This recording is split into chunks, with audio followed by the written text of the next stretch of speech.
You know what it is. Another episode of the Food Community Podcast, and today's a crazy day. Sure. We have the Punisher. That's crazy. We have That's crazy. the Gerb of all Gerbs. Yeah, I'm in this thing, man. How you doing, guys? I was thinking of some other crazy shit to say. Behind the boards, we got the owner and creator of the food community, That's right. Good. the Drama King. Hello. It's a pleasure. Thank y'all for having me, bro. Took you long enough. Man, it be the traffic, bro. You know, LA is the traffic is ridiculous during the week. If this was a weekend, I would have been able to be there like this traffic, and we waited after, and it was still crazy traffic. What was it, like an hour? It was a little over an hour, huh? Still? An hour, 30 minutes. God. Yeah, and we wasn't. And I know where you live generally. And we wasn't even that deep. We was more so like.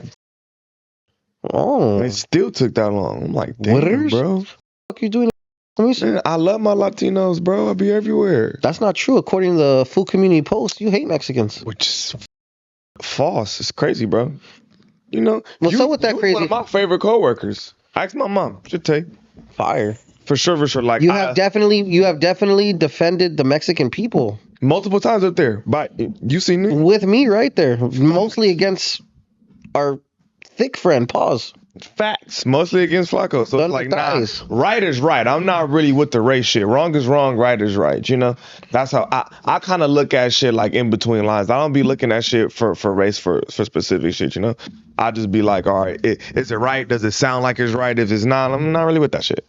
So yeah, you know. So let's talk about this narrative. How Where did did it come the food about? community get it wrong? Exactly. Where did he? I think it, and I can say in their defense, in my younger days, I did say shit a little bit more brazen and a little more wild when I was younger. But the whole shit kind of started with the whole elote man shit with the black kids doing the little shit to the elote man shit. And I was like, yes, those is dumbass kids stealing. They need to get their ass beat, right? But my whole like stance from it, or like analogy that I used is, if historically, say, instead of the elote man that's in both our neighborhoods, say it was a fried chicken lady, and she pulls up with fried chicken, mashed potatoes or something, and she sells it. Y'all don't think these little black ass kids are robbed their ass too? Probably. Hell yeah. Thieves is thieves. There's no honor amongst thieves. It doesn't really matter your skin color. Thieves is thieves. They gonna steal. They don't be like, oh shit, nah, black lady, nah, we gonna skip over her. Let's go get, hell no. It's just historically who it just so happens to be in the neighborhood, you know? It's like thieves are usually opportunists. And that's usually the opportunity when you walk right outside your house. You hear him. He beeping the horn, walking down the street. That's the opportunity. If you switch that with any race, if historically he was Chinese and came up with chow mein and shit on the block, they would steal from him. If he was I have a good one. you know, I have a good one for you. Have you ever robbed a street vendor?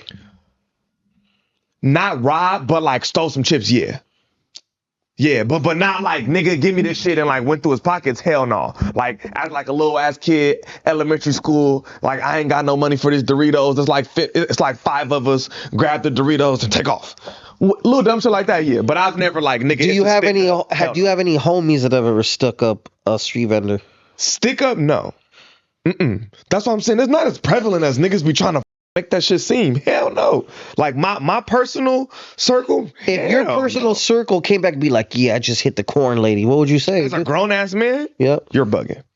You're bugging. You out your mind, nigga. You tripping. Because it's like, people don't understand y'all struggle it's not the same, but it's extremely similar to ours. So it's like, we all still in the same community. To me, that's like crabs in a barrel. It's like trying to do their own thing. And one thing I always say is, I always commend Latinos, and my man's who with me off camera, he'll attest to this. I always say, like, y'all will do any kind of work with no ego, and that's our downfall, our egos. Like, I told him the first time I met him, I'm supposed to have more money than him. The first time he pulled up, he cut my hair for free. I tried to offer him some money. He said absolutely not, and he gave me some weed. This is my Latino barber.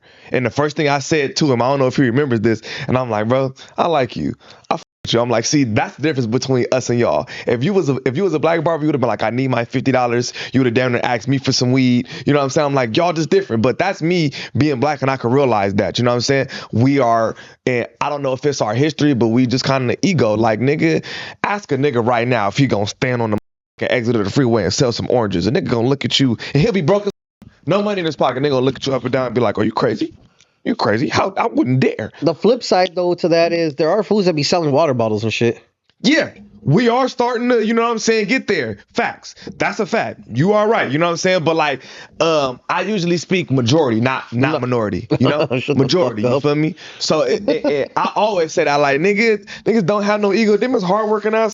Cause like, you know what I'm saying? So they do shit that we wouldn't do, and it's like, nigga, why? You should. I wish, nigga, it'll be less money stealing and out here doing more shit if we had more means to or more ideas of just hustling. You know what I'm saying? But I say all that to say, like, nigga, I don't know where my got this he's racist shit from. Hell no. Like, bro, my whole life this is LA. I don't know where everybody is from. This is LA. Like, nigga, I'm from the part of LA. Nigga, I'm from South Central. I grew up on 117th Street in Hoover. I went to West Athens Elementary on like 120th and something in like the Athens area. Nigga, since I can remember, to the left of me was always Latinos.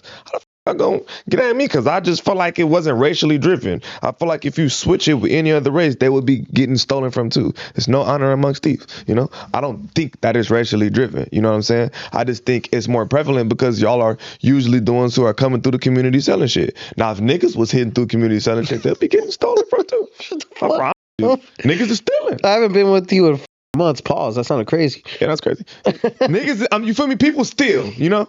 There is no honor amongst thieves, you know what I'm saying? And I always said the roles was switched with another race, I guarantee you people would be stealing from them too. We're going to start at the very beginning, but obviously just say you grew up on 117th and Hoover and all that stuff. Mm-hmm. So for the people that are living under a rock, this is almighty suspect. He's grandfathered a couple of styles, but we'll get to that very shortly. The fact. We're going to cover it all, buckaroo. Let's do it. Oh, I plan to. When did you first start? Actually, okay, yeah, let's start with you before we make it about other people. Okay.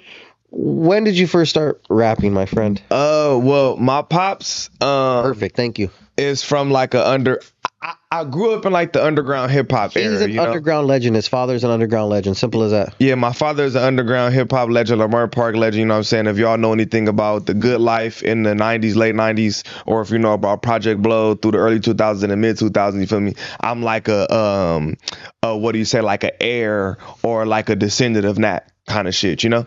So like, if you don't know, go do your research on that type shit, but it's nothing like the kind of rap I do now. You never said who your dad was.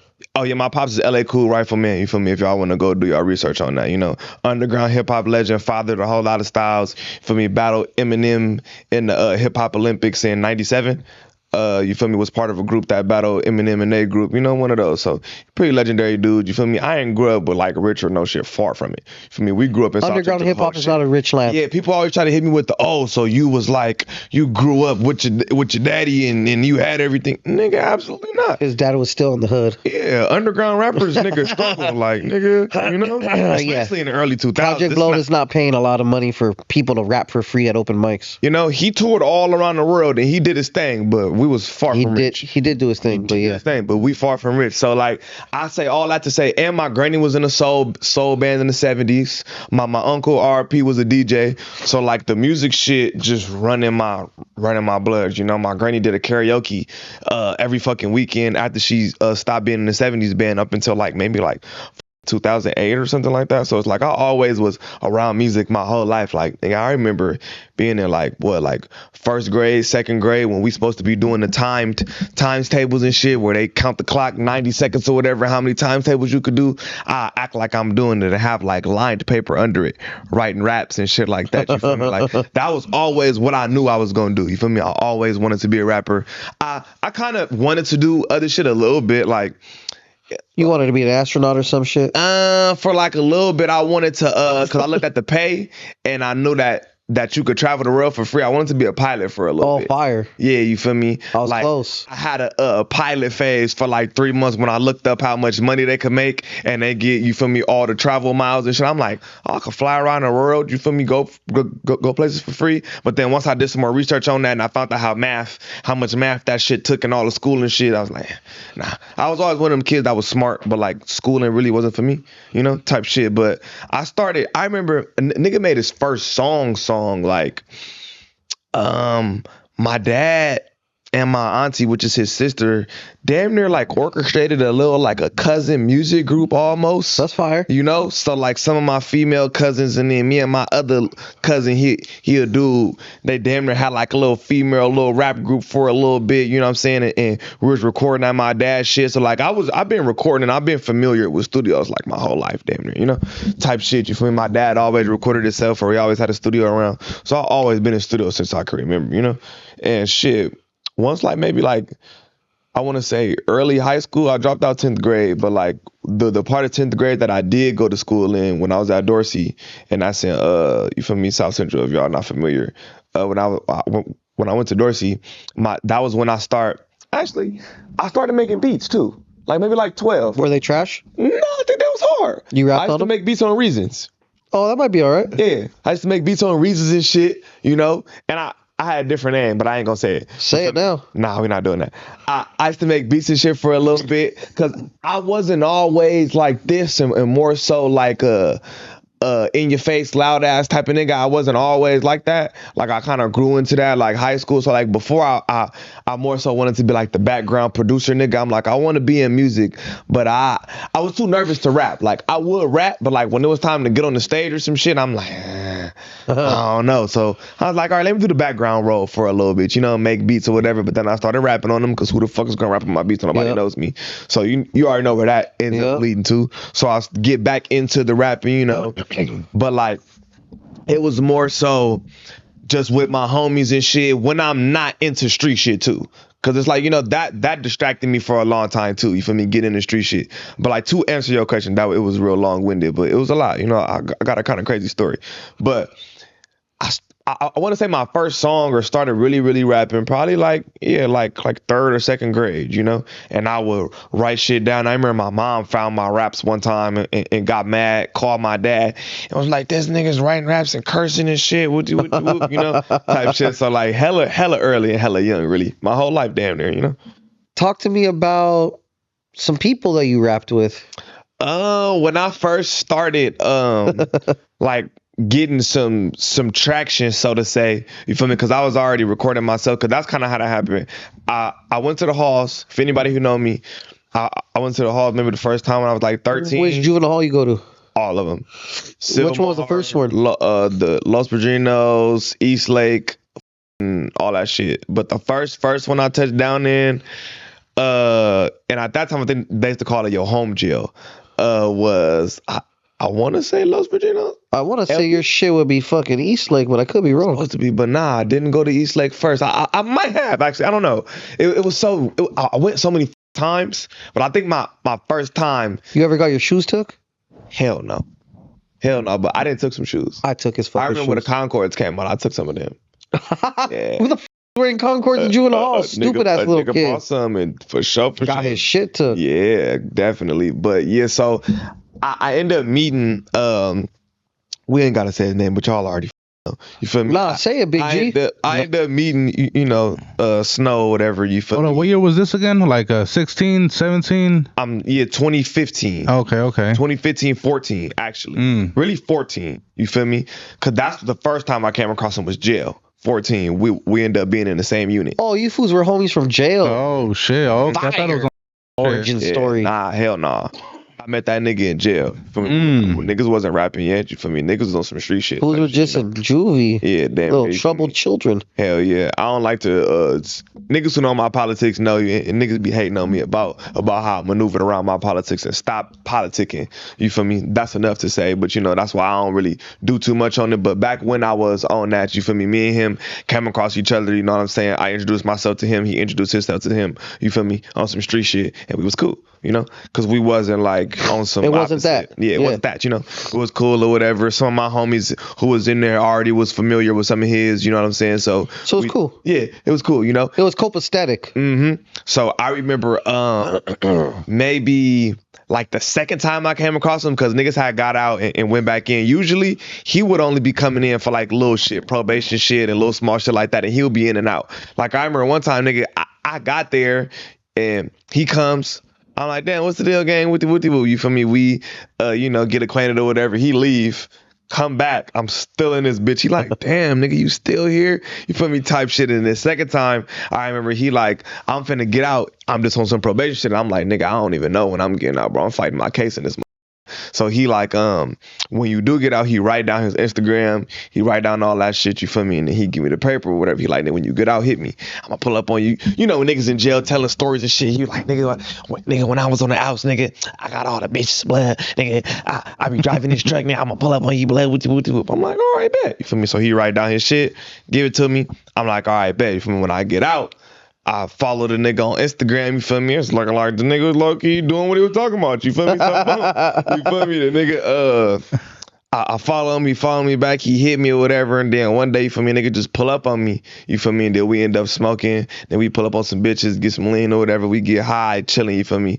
Couple hours later, you drop me back off the crib, boom, and then we start linking up every day. And this early, like 2014, 2015, at this time, y'all know, nigga, at this time to get weed, you can only go to weed shops and you gotta have a license. You gotta have a little card, or you gotta know a nigga. I was the nigga with the license. So really, niggas was really using me for me having my weed card, because that's how I'm getting the car every day. Nigga hit me every morning like, nigga, I need some weed. Could you go to the shop for me? And I'm like, yeah, you feel me? Then it got to a point where, nigga, I'm riding around with niggas all day. Niggas keep telling me roll up, because I'm a nigga, and I'm like, nigga, I'm not finna roll up all day, nigga. This my weed, you feel me? So I got to the point where niggas start throwing me like $10 to roll up weed all day type shit, you feel me? Nigga, roll up blunt, because I'm like, y'all niggas, like, you feel me? We all gang and shit, but nigga, I'm the only nigga buying weed. Niggas not finna use me for all my shit, nigga. Niggas better drop. This is the time when niggas still doing that. So niggas is dropping 10 on all my blunts. Every blunt I spark throughout the day, niggas dropping 10, whoopty, because first, niggas will go, have me go to the shop for him, drop me back off, and then come back again, drop me, like, cause niggas smoke all the weed. Then it just like, come on, roll with us type shit, you feel me? And then after that, niggas end up having a conversation and they find out that I got a studio in the back of my pop shit, you feel me? So niggas is already trying to play rapping a little bit. I guess he already had a song at this point, you feel me? That's kind of going up a little bit, you know? So I'm like, I got the studio in the back, you feel me? So let's do some shit. Boom, he ended up pulling up on me. I'm recording us at this time. I record us. We end up making like 2 songs, Up and Ooey the Scene, you feel me? And then we make Up. I get the cameraman and we shoot the video in my backyard. You feel me? So niggas really don't realize I was a real big hand in even me and him. You feel me? I was never just some little tag along ass nigga that people try to, throw on me because they don't really know the history. You feel me? I was real fundamental in a lot of that shit that was happening, because nigga, there was no studio that we was in yet. That came a little later. I'm recording this. So we do Ooey the Scene. We end up trying to decide which video we gonna do or whatever. So we shoot the video. I ended up asking my neighbor, could we use his Benz in that motherfucker? You feel me? Snow get in the driver's seat, act like it's his Benz or whatever. I get the cameraman, we do all that shit. Boom. We shoot the video. It go viral on Facebook before anywhere. Fire. Yeah, it goes viral on Facebook. And we like, damn, this shit kind of going crazy. You feel me? And then niggas like, shit, nigga, let's do some more shit. Looks like, so from that point, we ended up almost like, it's kind of like a group, but we not. But like, it started being certain shit over time that I noticed where it's like, this nigga really not no team player. I could dive into that too, but you feel me? It was like, shit where we ended up breaking apart over time. But yeah, that's how I ended up starting, type shit. Hold on, break that down, like the team player part. Really, because a lot of people, I don't like how people always be like, oh, broke ass nigga broke up over a diner dash. Absolutely the fuck not. Oh, yeah, I think I seen that on the That's like the straw that broke the camel's back, so to say, And it was already shit that was going on, and it might not have meant a lot or mattered to that nigga, but certain of these situations stuck out to me like crazy, right? If y'all two say y'all both coming up together, right? Y'all doing y'all thing. Well, I could just say the story. Everybody get it. Boom. At this point, nigga, radio bass is the shit, right? Radio Bass got blessed the bottle. Nigga, he was too short. He a boy right now. You feel me? Snow coming up. He kind of a boy. You feel me? Me and him going up together, right? So niggas end up going to Radio Bass house for like maybe a week or something. Nigga just, you feel me? Bitches rapping and shit in his house for like a week or whatever, right? And nigga, me and Snow don't got no money. Niggas know I ain't got no money in my pocket like that. For me, we up and coming rappers, right? So Radio Bass and him make a post on Instagram like, yeah, we doing feature deals. Me and Frosty, you feel me, 2,500 or something to do a song. And niggas don't tag me or nothing. Nigga don't include me.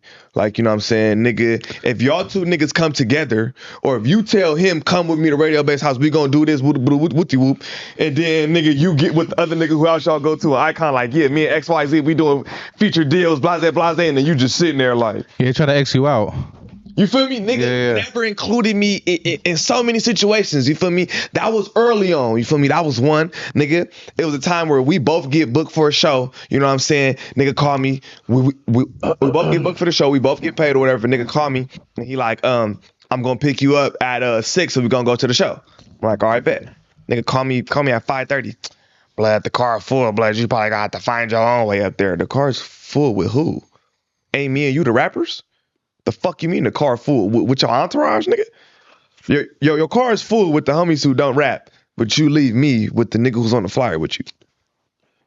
What are we talking about right now? Like, for me, shit like this. So there's a whole bunch of like red flags and shit. Yeah, you feel me? But when you a kid, you know what I'm saying? You a teenager, you feel me? You get into it with a nigga, get over it, and y'all back riding around. But me as a grown man, that would have been like, oh yeah, this nigga not ready for me. You know what I'm saying? Like, you feel me? Like a nigga would, and it'll be shit like, nigga, the first time niggas get a Say Cheese interview, everybody knew us to be like, nigga, the niggas together. Nigga get a Say Cheese interview, nigga, the nigga ask him who he rap with, and he like, shit, by myself. Shit like this, you feel me? And people never pay attention to none of that, and people just hit me with, oh, broke ass nigga, dining dash with the bro. Y'all don't know what the fuck was going on in niggas' lives at this point, bro. It wasn't no Instagram live really at this point. You know what I'm saying? Niggas' whole life wasn't on the internet. Niggas wasn't there.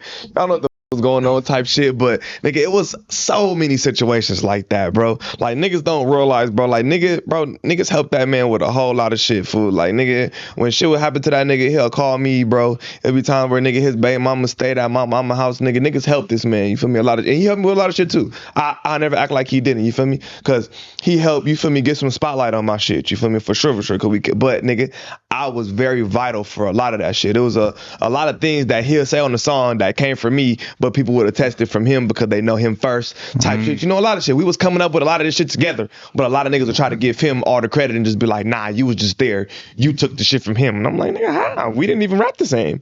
Even when we was together, we rapped it different, you know? I had the more aggressive, grimy type shit, and he had the more, you know, like, clever little phrases and more so type shit, you know? So it was like kind of a yin and yang, but it would just be a lot of red flags, nigga, and if I look back now, I would have cut that shit off immediately, you feel me? But nigga, the diner that shit was just the last shit, like nigga, and people always be like, oh, you did some dumb shit or nigga. Where'd you guys go eat at?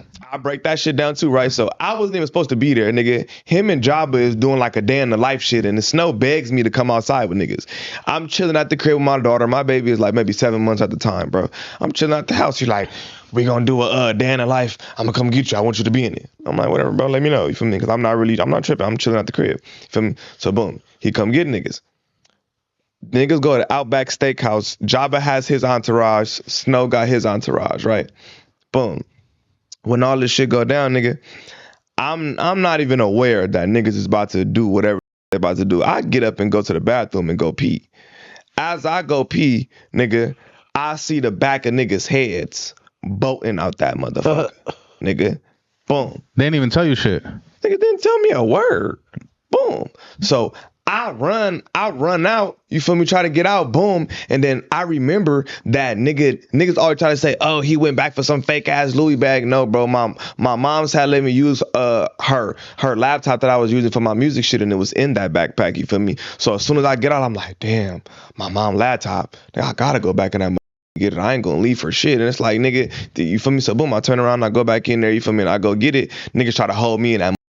And then niggas try to say, oh, I snitched on him. I see a nigga in the comments say, oh, you snitched on him with a diner dash. How? What the fuck you talking about, snitch? That nigga I never talked to no police or no shit like that. Basically, so boom. Niggas get in there. The people not even tripping at this point. They really just want them niggas to come pay for the meal. They not trying to call the police. They just not trying to let me out. They just like, look, if you pay your part and you get your friends to come pay some of it, we not worried about none of that shit. We not going to report it. We not going to do none of that. But these is blockading the door, not letting me out. I'm in that trying to fight, get out this motherfucker. It's not happening. Feel me? They done blockaded that motherfucker. All kind of shit. I call niggas. I'm like, nigga, first of all, niggas left me. That's what we doing. You feel me? I'm like, bro, niggas like, the police, I'm on probation. I'm like, nigga, there's no police right here right now. Like, no police is at this scene, nigga. Y'all niggas just gonna leave me in this and not going, you know what I'm saying? So what ends up happening, I end up paying that shit out of my own pocket. I call my baby mama because I didn't have no money on me at the time. This is real early. You feel me? Niggas didn't have money like that at the moment, you feel me? My money at the crib, because remember, I'm just coming out the house real quick to do a day in the life. I'm not thinking, you know what I'm saying, niggas is about to go do too much of anything. You feel me? I don't have enough to cover everything. I got like $300 on me. Mind you, nigga Jabba has his entourage, Snow has his entourage, and that's on my daughter. I never ordered a meal. I never ordered nothing. I didn't eat. I never ordered nothing. All these niggas ordered steaks and that shit added up to like 500. I had 3. All niggas had to do was just come drop the other 2 and they would let me out. Niggas didn't. So I had to call my baby mama, wake her up out her sleep. You feel me? She wake my mom up. They come get me, whatever, boom. Pay the rest of the tab. No police ever come. Pay the rest of the tab. They let me go. Niggas try to hit me with the sheriff, this bitch ass nigga stayed in the shit for a fake Louis bag and told on us. What the fuck are you talking about? A diner dag? What police is coming for this anyway? What are y'all talking about? You feel me? So that's when I was already getting into it with him behind closed doors, but I never hit the internet with it. And even then, I still didn't. I just made like a little sub, like, you feel me? Niggas not really for me. I see who my real homies is. Boom. Nigga go live and say, bitch ass nigga, with the whoop, all this kind of shit. So you feel me? Nigga immediately takes it there on the internet, you feel me, start going live, and then that's when that whole shit starts transpiring, you know? Type shit. Where does Blueface play in all this stupid shit? He didn't even exist yet. He didn't exist yet. Hold up, I want to go back to this shit though, because you said you were like a key element to this food's success. Would you say like he wouldn't be where he's at because of you? I wouldn't say that, but I would say that I was definitely there for a lot of shit, nigga, and I put a lot of sauce on a lot of your shit too. Like, nigga, I remember times where, nigga, I hopped on the song and I said, Real 16, something, that's on me, something, that's on P's, and he in the studio like, blah, well, Real 16 me. And I'm like, nigga, 16th letter of the alphabet, don't say that out loud, bro. You gonna have us looking crazy. Shut the I'm like, that was crazy. I swear to God, he might not remember this shit. I never forget that shit, nigga. We in the studio. I'm saying shit you supposed to know, nigga. Lingo you supposed to know, nigga. And he like, what the that mean? I'm like, bro, 16 letter of the alphabet, P. I'm like, nigga, don't say that out loud again, nigga. Yeah, me and you in here right now, but don't fucking say that shit. We in public, nigga. You out here blowing it. You feel me? It'll be shit like that. Like, nigga, I was pivotal to a lot of shit. The first music video that went viral, he didn't have no cameraman yet. I was the one who got the cameraman that shot up. I was the first one. You feel me? Like, nigga, he had a song already that was viral, but he didn't have no video yet. The first video was me and him together. He didn't have no video yet. There was no single video by itself, nothing. The very first video that niggas did, me and him did together. Which was the one in your backyard or the neighbor's bed? In my backyard with my neighbors. You know what I'm saying? All this shit was pivotal. You feel me? Yeah, he probably would have did it a little later down the line. I never take away from the man. You know what I'm saying? But nigga, I just don't like how a motherfucker, like, to use an analogy, people try to be like, oh, that's Batman and you Robin. Like, nigga, absolutely the fuck not. Nigga, I was... If we're together on No Jumper tomorrow, I'm gonna call you Robin. Yeah, that's crazy. You feel me? Like, nigga, absolutely the fuck not. Nigga, gonna be I was pivotal for a lot of that shit. You feel me? I just so happen to be like a year or two younger than a nigga. You know? Yeah. So with the lingo and shit, I know you guys kind of have like a similar, like, you guys kind of rap like similar, you feel me? A little bit, yeah. And I know, like, you guys said that he got a lot of like the credit for the, you know, the shit that he put out. You feel like you don't get the credit for like the position you played in the LA scene? I feel like hell no, I don't get the fucking credit. You feel me? Some people do, but hell no, I don't. People try to give it all to him because a motherfucker will be like, oh, when we go to the Blueface shit, where I be like, Blueface stole my shit, then they be like, nah, he stole his shit, and like, that's cap. No, Snow never rapped aggressive with me like that. You know, like that pull up on your block where your safe at type shit. He didn't rap like that. He did the more so, hey bitch, say bitch, I'm flying in that spaceship kind of shit. It was more pimpish. When when me and him separated, I tried to figure out a way to differentiate myself even more. So that's when I go into the simple beats, take all the instruments out, the licked up me, AZ Chai kind of shit, the Royal Safe at the get worked kind of shit, where I carved my own shit out even more. And if we be real, Blueface more so took that sound more so than the early me and Snow shit. That's my argument. He didn't steal so much from you. He stole more from me because he was around me. You were in jail. I can see that. Now that you put it that way, you do have more of aggressive rap, compared to this fool. Yeah, compared to Snow, like the aggressive shit, that's me, and that's more so what Blueface took. That pull up on your block and I bleed it, slide and if I don't drop something, I can't leave. Frosty didn't rap like that, nigga. I did. That's my voice. That's it, nigga. That's me. I did not think of it like that. That's me. You feel me? That's me. You know, like he was paying attention to both of us, but he was taking way more from me than he was taking from Snow, like at all. Like, you know, the only shit he'll take from Snow, I guess you could say, is like he would take the little intros he'll do, like, bitch, don't chase me, you taste it back with you. That's some Snow shit, you know, like the just popping it in the intro. So it was like a fusion, but I felt like it was more so of me, like with his intros or just popping it and making shit rhyme and shit. That's some Snow shit. You feel me? But when you just like your whole cadence and how you rap, nigga, pull up on your nigga, I wrote that. I wrote that. So when Blueface comes out with that type of music, do you feel kind of like he bit your flow, or do you feel kind of like flattered? When he first came out, it wasn't fully tasting me because he wasn't fully copying me, because if niggas remember, his first song was "Don't Chase Me, Little Baby, Taste That Back on the Dead Lux." That didn't sound shit like me. I wasn't tripping at all. It didn't sound like me. Y'all have to realize once he came around me, it switched. I really know Jonathan. That's not like some rap shit. Like I really know that nigga. Yeah, it's on some rap shit, but it's not like, oh, sending emails through the feature. Like, no, nigga. That nigga used to be at my pop's house, nigga, in the back in the studio. Nigga, I'm familiar with Jaden. I remember when it was just a little boy in the sun. You feel me? Nigga, I didn't help that nigga for some scenes while he's shooting the video. Nigga, I'm holding the son. He's shooting his scenes. I get the son back. I'm shooting my scenes. Like, niggas don't realize like that we used to function a lot, you know? That was your homie. Yeah, that was my boy. So when he first came out, he wasn't so much stealing my shit. That shit took over time once he started hanging out with me, you know? That kind of tends to happen with people. Once you're kicking around somebody, you kind of like take on their personality. I was gonna say, is it safe to say that you influenced him versus him stealing your shit? I would say, or is it plagiarism? Look, what it is I feel like it's influence when you admit and you say where it's from. You feel me? Because it's more so homage and influence. It's taking a nigga shit when people ask you like, oh, how you come up with your sound, or like, you know, where you get this from, and a nigga be like, oh, I just hit the studio one day and I liked my voice, cuz. And it's just like, bro, stop. It's a clear, heavy influencer. Niggas know. To this day, motherfuckers be in my comments calling me a great value Blueface. Like, it's like, bro, what the y'all talking about, nigga? We know exactly who started this shit, bro. And it's me. But yeah, when I break that shit down to you, you feel me? Like, it's a fact, bro. When he first came out, he more so was on the Mickey Mouse shit, you know? So I can't claim that. I never rapped like that. You feel me? He was more so doing his own thing. But you feel me? How we intertwine is he hit me to ask me how much for a feature. And what year was this? This is on the internet. We can pull this up. We can pull this shit up. It's a screenshot that's on the internet right now. All My Suspect, Blueface. I don't think you got for a feature. I don't think you got to pull it up. Yeah, I believe you. I'm just saying. Hold up, y'all cool now or nah? We ain't spoke. But look, so he hits me for the feature. He asks how much. I tell him a price at the time, and then it's funny. I was already starting to get a little familiar with his name, so like I'm lying. I looked at his profile.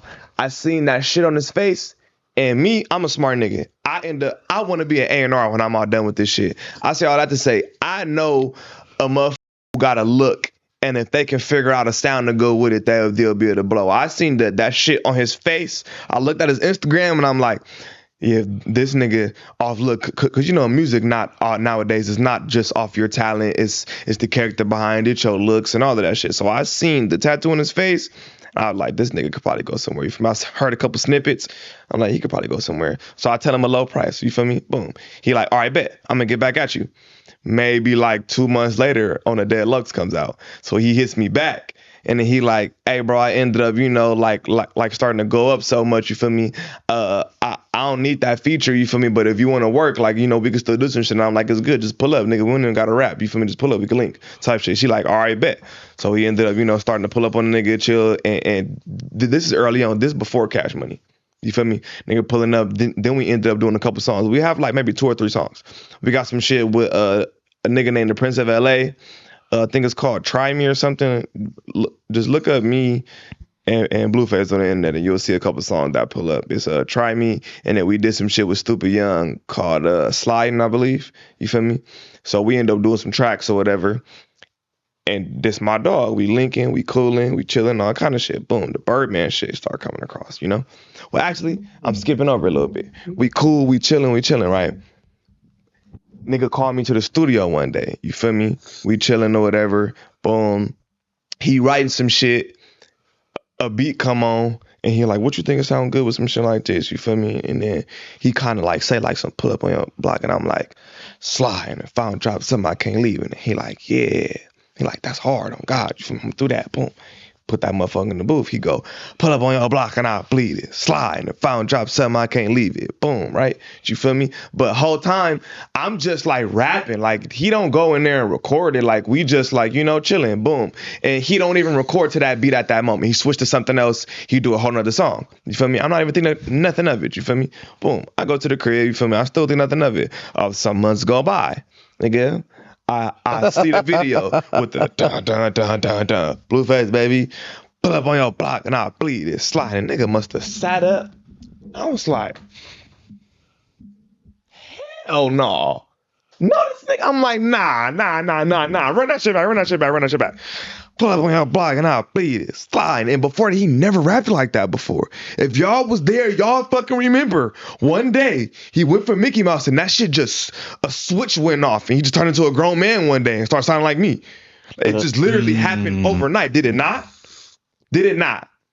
When he went to Bust Down, Tatiana, I want to see you bust down, to pull up on your block and I'll bleed it. Sliding. I'm not just being a hating ass nigga. Niggas hit me with, oh, you mad, hating ass nigga. I love to see any black man getting his chips. I'm not mad at you. I love to see any black man do his thing, get his money and feed his family. I'm never mad at that. Ever. Do your thing. I hope he get out of jail tomorrow so he can get back to doing shows and feeding his family. I'm never a hater. I'm never mad at nobody's success. I'm content with my life. Money and success don't gauge how happy I am, because I was happy when I was broke. You feel me? Money and all that shit is just cool. That's just extra shit, you know? I say I'm already happy, you know?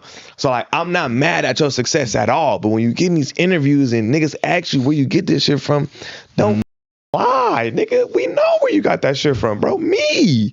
It's fucking clear as day. And if you don't hear it, you're fucking blind. Go do some and then I get it though. When you're not from here, people be like, oh, you sound like him because they hear him first. That's cool, bro. My only problem was too is, bro, that shit stopped me from making a lot of money. I ain't gonna say which exact labels, you feel me? Because, you know, that might stir up a problem. But I had maybe 3 label meetings with one of them ones. Like, you know, the top one that's under that umbrella. Nigga, and every single one tell me at the time, this is when his trajectory is starting to, you know, go down a little bit. And I'm starting to get these label meetings and would all say the same thing. Even when I give them my history and my rundown, they'll be like, you sound like Blueface and his trajectory right now is going down and we don't know how confident that sound is to like invest in. It's hurting me when they don't even realize I created that one. I can create another sound. I can do all kind of different shit. I'm versatile. Niggas hear him first, see the trajectory of his career, hear me, think I sound like him, and they would be like, we're looking at the graphs and how his shit started and is going down, and we see you as a clone of him, and we don't have much faith in what you can do because we think you sound like him. That shit took so much money out of my pocket. So much money in my pocket, because that shit went mainstream and people take that sound as a joke because he did it funny and not as serious as how I do it. You know what I'm saying? So it kind of made it like it could water the shit down and it stopped me from making a lot of money. For sure. That's true. I remember when Blueface kind of came out on Twitter, he started off as a meme. It was a meme. And then like so many people were talking about it, and then it just became a thing where like Blueface was just on. And that's a fact. And then these label heads, they don't really know what's really going on so much. You know, they just hear him, hear me, and be like, oh, he a Blueface clone. That shit is not doing well for us as far as back ends. We don't want to invest in that. That simple. That simple. And I'm not mad at that. You feel me? Like everybody's book is different. You feel me? The chapters in my book is gonna be different from yours. So like I'm not mad at that. Everything happens for a reason, you feel me? But like I'm just saying why I was in a certain headspace at a certain age of why I would, you know, go at niggas on the internet and say shit, you know what I'm saying? Because it was like, nigga, at that time I'm 19, peak of my career, nigga, and you take my shit, don't do it as good as me, end up flopping. You feel me? Because, nigga, after he got away from me, nigga, that shit kind of went, you feel me? It started going down. You know what I'm saying? Boom. That shit started happening. I'm starting to get my shit shopped around and niggas not trying to take me serious because you the biggest shit to come out of here. And niggas take you as a joke. So now they taking my shit as a joke type shit. And that shit hurt me in a lot of situations. But, you know, more power to that, man, for sure. I'm not mad now. Now I'm 26, bro. I'm like 20 when that shit happened. I don't give a no more. I was like 21, bro. 20. I don't care no more, you know, type shit. But that's a big portion of my story. Because even to this day, niggas in my comments saying shit about it. Do you feel like maybe a lot of people took advantage of your creativity and work? And like, do you feel like maybe sometimes like, I don't know how to say it, like just taken advantage of? Because with the Blueface situation and then the Frosty situation, do you feel like maybe you could have went about it different? When you a kid and you just figuring it out, no, not really. And I feel like at the same time, I gained a lot of knowledge from that situation and struggle builds character. You feel me? So like, nah, I wouldn't say that because I gained a lot from the snow situation. You feel me? And I gained a lot from even in the Blueface situation, nigga, I can now say, nigga, forever that nigga, my style created a sound that went national. From me. That shit came from me. Even if I wasn't the one to go national with it, that's my sound. Now, if the climate of music was different, like if this was the year 2000, he wouldn't have been able to make it. He wouldn't have been able. There's no word for biting these days. You could still a nigga sound, do it. There's no word for biting. They just be like, oh, he from Mootywood region. They just sound like that over there. No, that's not how that shit work, nigga. Everybody sound different, but that's just the climate and the fans. They don't really care about who started it. They just care about who they heard it with. So like, nah, I wouldn't have really went about that shit different because I gained a lot from being around Snow too. Like, yeah, we ended up, you feel me, getting into it and shit. But like, you know what I'm saying? Nigga, I gained a lot from that shit, and I'm sure he did too. You know what I'm saying? Like, with a lot of shit, you know? So what happens after the Blueface phase? At that point, Snow was in prison. I start going up on my own. You feel me? With the Where Your Safe At. Lil Yachty came and hit me, did a remix to that shit. Lil Yachty was on the remix to Where Your Safe At. Fire. I started going on tour with AZ Chai, Shoreline. I threw my own tour by myself. The furthest I went, I think, was Boise, Idaho. I threw my own tour. And then, see, I like to say this too, right? Because a lot of people don't be realizing, you feel me? Like, I didn't have a lot of help. I did shit on my own, right? And I don't know who I known to do no shit like this, but you feel me? I did it. I break it down to you how I threw my own tour. You feel me? Right? Boom. So, it's about to be summer, you feel me? And I got like a hit right now. I think it's Where You're Safe. I got a street hit right now. So I'm like, man, I need to go on tour, you feel me? So boom, I make a flyer. I make it all myself. I make a flyer and I put cities. I have no venues. I have not talked to anybody. I don't got nothing. I make my own flyer. I put the cities up there that I want to go to. And then I say, I got 7 slots, 1,500. You can go on tour with me. Transportation is provided. You can go on tour with me. Hotel provided, transportation provided, and you get to open up for me. I take you on tour with me. You on the bus with me. You at the hotels with me, and you can open up for me. I said I got 7 to 10 slots. It ended up having 12. 12 motherfuckers hit me. 1,500. What's 12 times 1,500? I don't know. Let's see. 12 times 1,500 is 12. 33? Oh, shit. 12 times. I don't know. 1,500, 18,000.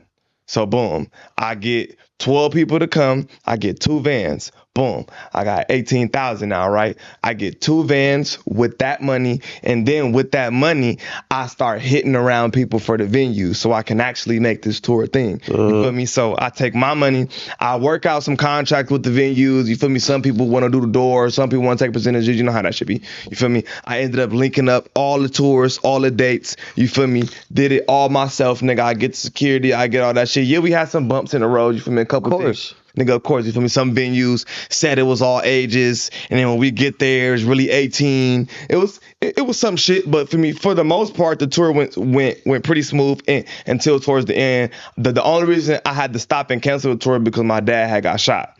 So I had to end the tour, you feel me, and go check up on him. You feel me? But like, I'll say all I have to say, man, independent artists, bro, y'all can do all that shit yourself. If you got enough Absolutely. I didn't have no help.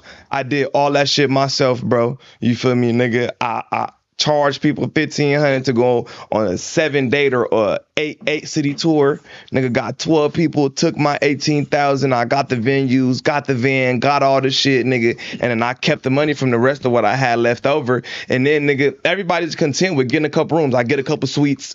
I got like five or 6 suites. Niggas end up getting their own rooms in the hotels. You feel me? I pocket the rest. So I end up having like maybe like 5,000 left from that 18. I pocket that, and then I take money from the door, and I end up going home, nigga, with a nice little, you know, something. I did all that shit myself. I didn't have no manager at that point. I didn't have nobody. You feel me? My stepmom helped me lock the venues in. You feel me and shit. Fire. But like I didn't have no help. I did all that shit myself, bro. You feel me? Because I didn't have no help, bro. Everybody wasn't getting deals now, and how there's so much more structure in the new LA rap scene. It's just different. It's completely different. I had to do all that shit myself, bro. I feel like if me and Snow would have came out at this time, bro, niggas it would be completely different. You know, for our first 2 years, nigga, it wasn't no help. It wasn't no managers. It wasn't labels so much reaching out so much. You feel me? Like niggas didn't believe in that scene. They thought that shit was gonna come and go. I think Shoreline was one of the first ones to really do it up beside Draco, of course. For sure. But yeah, after Shout that, out to Jeezy and Phoenix. A fact, you feel me? After that, yeah, you feel me? Blueface come. I wasn't really beefing with him at first. We real cool, and then that shit happened. We end up, you know, going our own certain ways. I ain't really talked to the nigga since, you know. I ain't really mad at him. How did you make it to No Jumper? Yeah, that's a crazy story. So I had already did a couple interviews on No Jumper. Who interviewed you initially? Back when I'm talking about like early. Back when House Phone and Cam Girl was on that.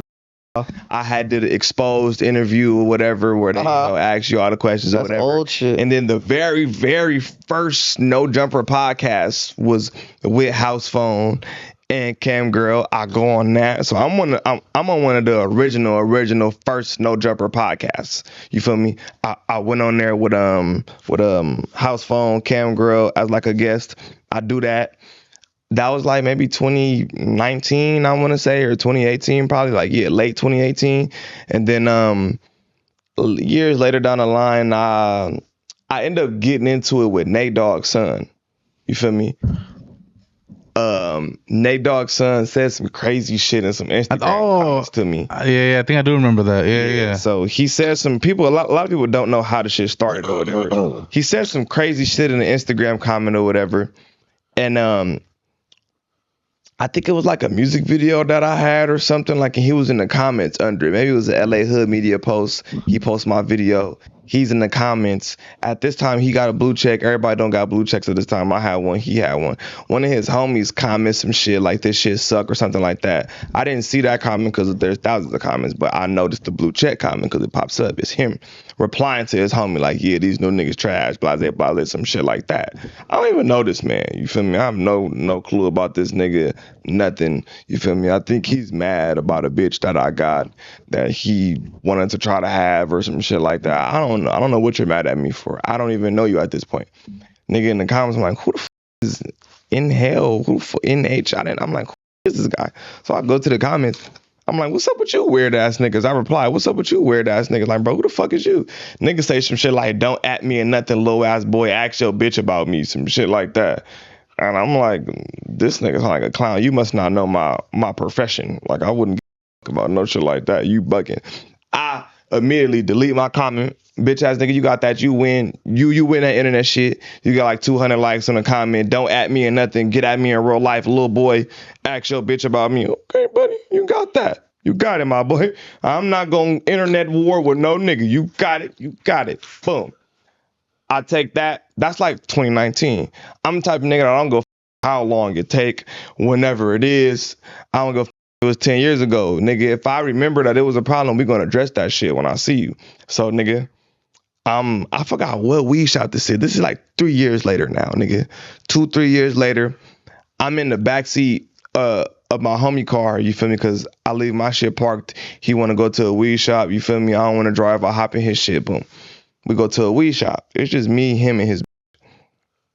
We go to the weed shop. As we pull into the weed shop, I see a nigga talking to somebody that look like they work out the weed shop. And I'm like, I think that's that nigga Nate Dogg son right there. I think that's the nigga that was talking crazy in the Instagram comments, right?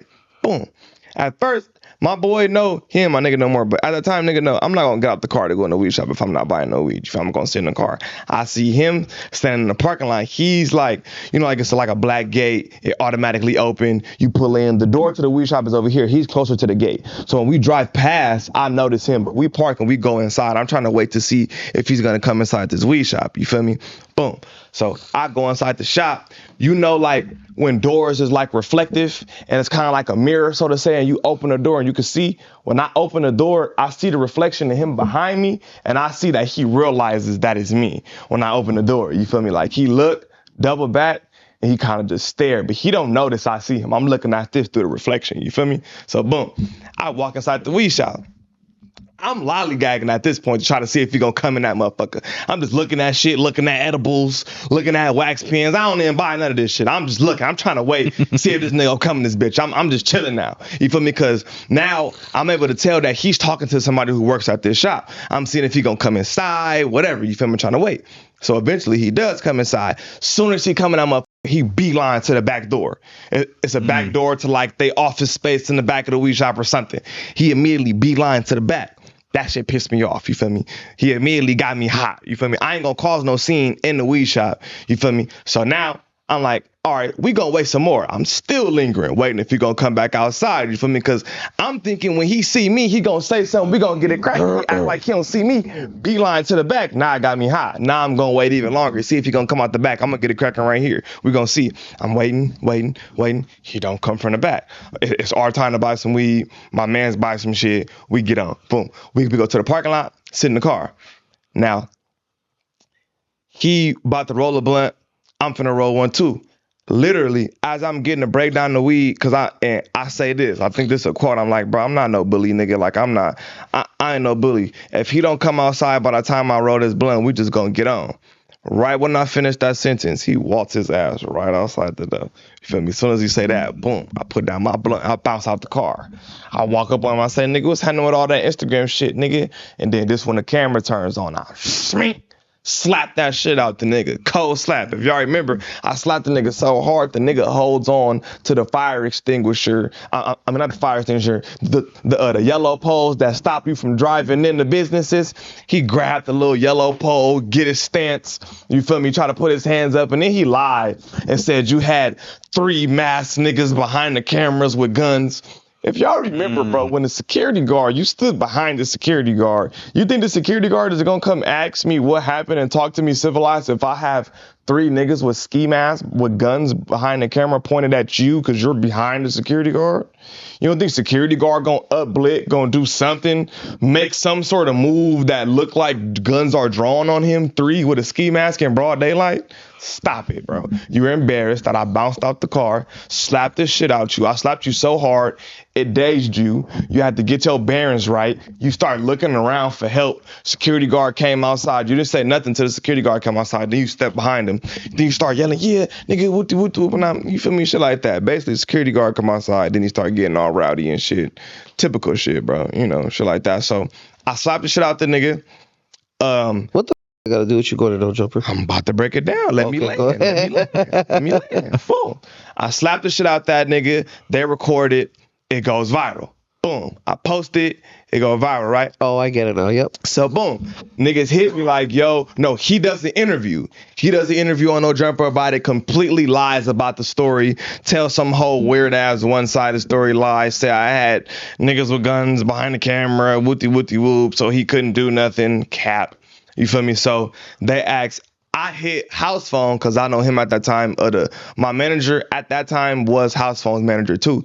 So I hit house phone like, bro, like, nigga, I need to get up there and tell my side of the story, something about that shit out. So he's like, all right, I'm gonna link you with somebody. I believe that's how that happened. So boom, I end up talking to Laura. I believe Laura links me with T-Rail or some shit like that.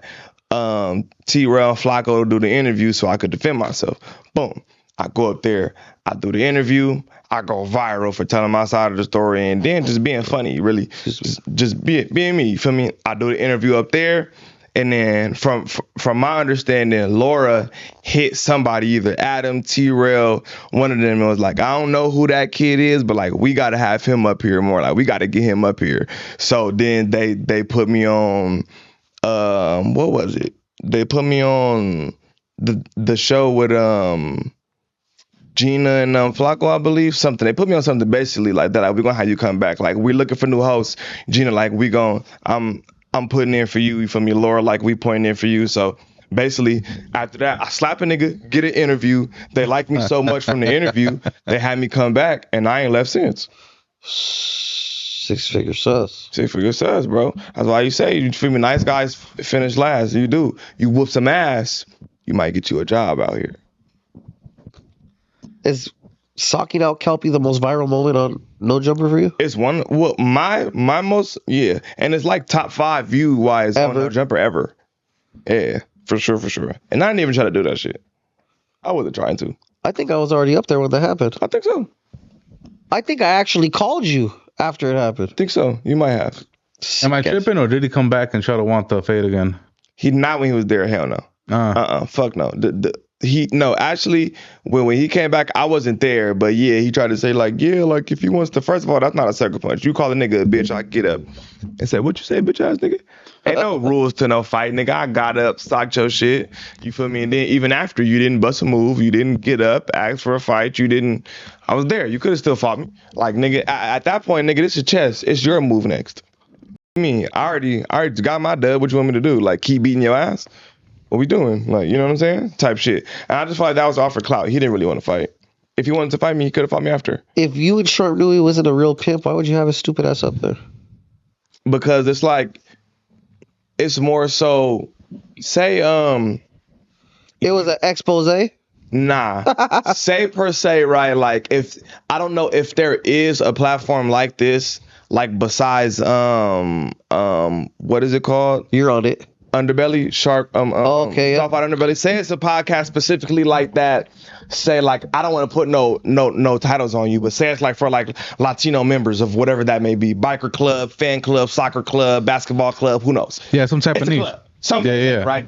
And they interview motherfuckers who are from that specific cloth and they, and they're authentic to it. And say you go to that, because he was on Soft White Underbelly first. You feel me? And he's then they're cosplaying as a Latino member, and you went on that podcast and really told your story, and it was serious, and everybody else does too. And then some clown go up there with the 3 dots upside down or something, or like a tattoo he's supposed to have and it's wrong or some weird shit, and you like, bro, what the fuck is you doing? You feel me? So it's that kind of shit. Like, it's like you went to a place that was serious, not supposed to be a joking manner, and you went up there and made a mockery of it, you know? So niggas felt like they had to check that shit. Just like any other club would, you know? I feel it. You know, or any other group of people who align themselves a certain way would, you know? Did you personally feel insulted by that? Yes. Hell yeah. Hell yeah. You went up here with this bullshit Party City cashmere outfit on, and then you white. You got this stupid ass. That shit was insulting as insulting as a motherfucker. A lot of the backlash you got on the comments were that you and Sharp were like bullying them. I don't think it was bullying them. I think for sure bullied. Tough love. You need that. You need that. You up here, nobody else is being real with you. Sometimes you need that dose of reality. I don't call it bullying, I call it a dose of reality, because you got to realize real bullying, somebody else in the street probably would have beat his ass, stripped him, took everything off of him, nigga, and totally violated that nigga. The first time we just chopped him down, gave him some tough love. He wanted to come back and redeem himself. We tried to give you a dose of reality the first time, because people on the street wouldn't have been so nice. They probably would have beat your ass, recorded you, did all kind of shit, robbed you, etc., etc. The very first interview, we just try to check you, get you to realize this is really not what you want to do. You probably should chill before you really get yourself into some shit you don't want to be in, nigga. We just told him that in the harshest way possible. He wanted to come back, redeem himself. He came back with some Crips, thought he was tough. That's really what it was. He went in there with ODM Slim, thought he was super locked out. Excuse me, felt like he could say whatever, thought that was going to stop me for putting my hands on him, and it didn't. He felt like he had to redeem himself, you know? That's really what that was. But the first time, we wasn't trying to bully him. I ain't never been no bully, bro. I don't proclaim myself to be the toughest nigga ever. Every nigga can get his ass whooped. Anybody can get touched. Nobody's untouchable, you feel me, at all. I don't think I'm the toughest nigga at all. But the best analogy is, like always, like, nigga, if you see a motherfucker cosplaying something that you didn't dedicated most of your life to, you gonna feel a way about it too. If put a motorcycle club, for instance, if a nigga acting like he got this patch from a motorcycle club, riding around, acting like he's a part of said whatnot, and you go to a convention and come across that nigga, y'all gonna kill this nigga. Yeah, it's like stolen valor and shit. Same shit with the military. Walking around with some camos on and a fake ass patch, and a sergeant come across like, nigga, what are you doing? And nigga be like, I'm a high patrol officer, X, Y, and Z. Nigga gonna beat your ass. Same shit, you know? Yeah, because they're trying to like claim the glory. You feel me? Come on, without bro. putting the work in. Yeah, I feel you. Niggas lose sweat, blood, tears, they life, they freedom to this shit, bro. Like, and you out here playing with it for some out. Talking about you seen it as a way out. Man, get the fuck out of here, bro. Like, stop it. You're from Orange County. Relax. Is there a Blade in Orange County? There is. It's called Beach and Ball. Oh, I know where. Mm-hmm. Beach and Ball, yeah. Very close. But your ass will go to jail over there. I don't advise nobody to go on Beach and Ball trying to do anything. You'll go to jail. That's why when I seen a nigga clowning, taking pictures and shit, goofball, bro. He was an absolute goofball. But to be honest, I got dragged into that interview. To the Kelpy one. Yeah, I didn't want to do it. Sharp was like, I want to have you in, you feel me? Because like, you a young representation of the game, I want to have you in so we can show a contrast of poser and authentic in the same age bracket. That was I can literally hear him say that. That's exactly what he said. Exactly what he said. Like, I want to show the contrast of somebody in your age range, because I'm too old. They'll try to say, oh, you an OG. I want to put somebody in your age range and show the contrast. Those are on his head in that first one. We had to be, because it's like, nigga, you for sure would, nigga. You hear a motherfucker claiming your neighborhood, nigga, and he go on a big ass platform and he claiming that shit. You like, nigga, you get the calling around. Y'all ever seen this nigga? You ain't never heard this nigga coming to the park? You ain't never seen this nigga? Nothing? Hell no. We on his ass. Absolutely not. And then you didn't even make it look good. You up here looking crazy. You made a mockery of that shit like it was a joke, and I just felt insulted. I feel it. Mm-hmm. You know? Did you go ahead, Go ahead, get it off. Did you take off on them harder than you took off on Lush? Yeah, I was mad. I was hot. Yeah, and I couldn't move. I had that big ass puffer coat on. I couldn't really do what I wanted to do. The big ass coat, and then I had like 2 sweaters on under it, because that was the winter. It was real cold around that time. It was cold for me. I had 2 big ass sweaters, so I couldn't really get my movement in. And it's hard to punch down at a nigga too when he's sitting down and holding on to you and shit. And then a lot of people didn't see, after the camera went off, I choked him.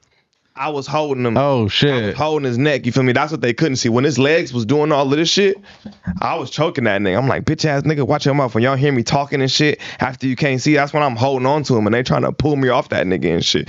I just flipped out. I was just real mad. Like, I shouldn't have did that shit. You know, that shit not cool. You feel me? I don't feel like I get points for putting my hands on Kelpy or putting my hands on us. That's not no points, bro. But y'all just ain't seen what, you know, put my hand. Well, that's Kelpy. Put my hands on Nate Dogg. Some people ain't really like put the pieces together. That's what I do. I'm a fighting ass nigga. I'm trying to change my life. I got a kid, you know, like growing up, that's just what you do. When you feel me, in an urban community, you from an urban place, y'all fight.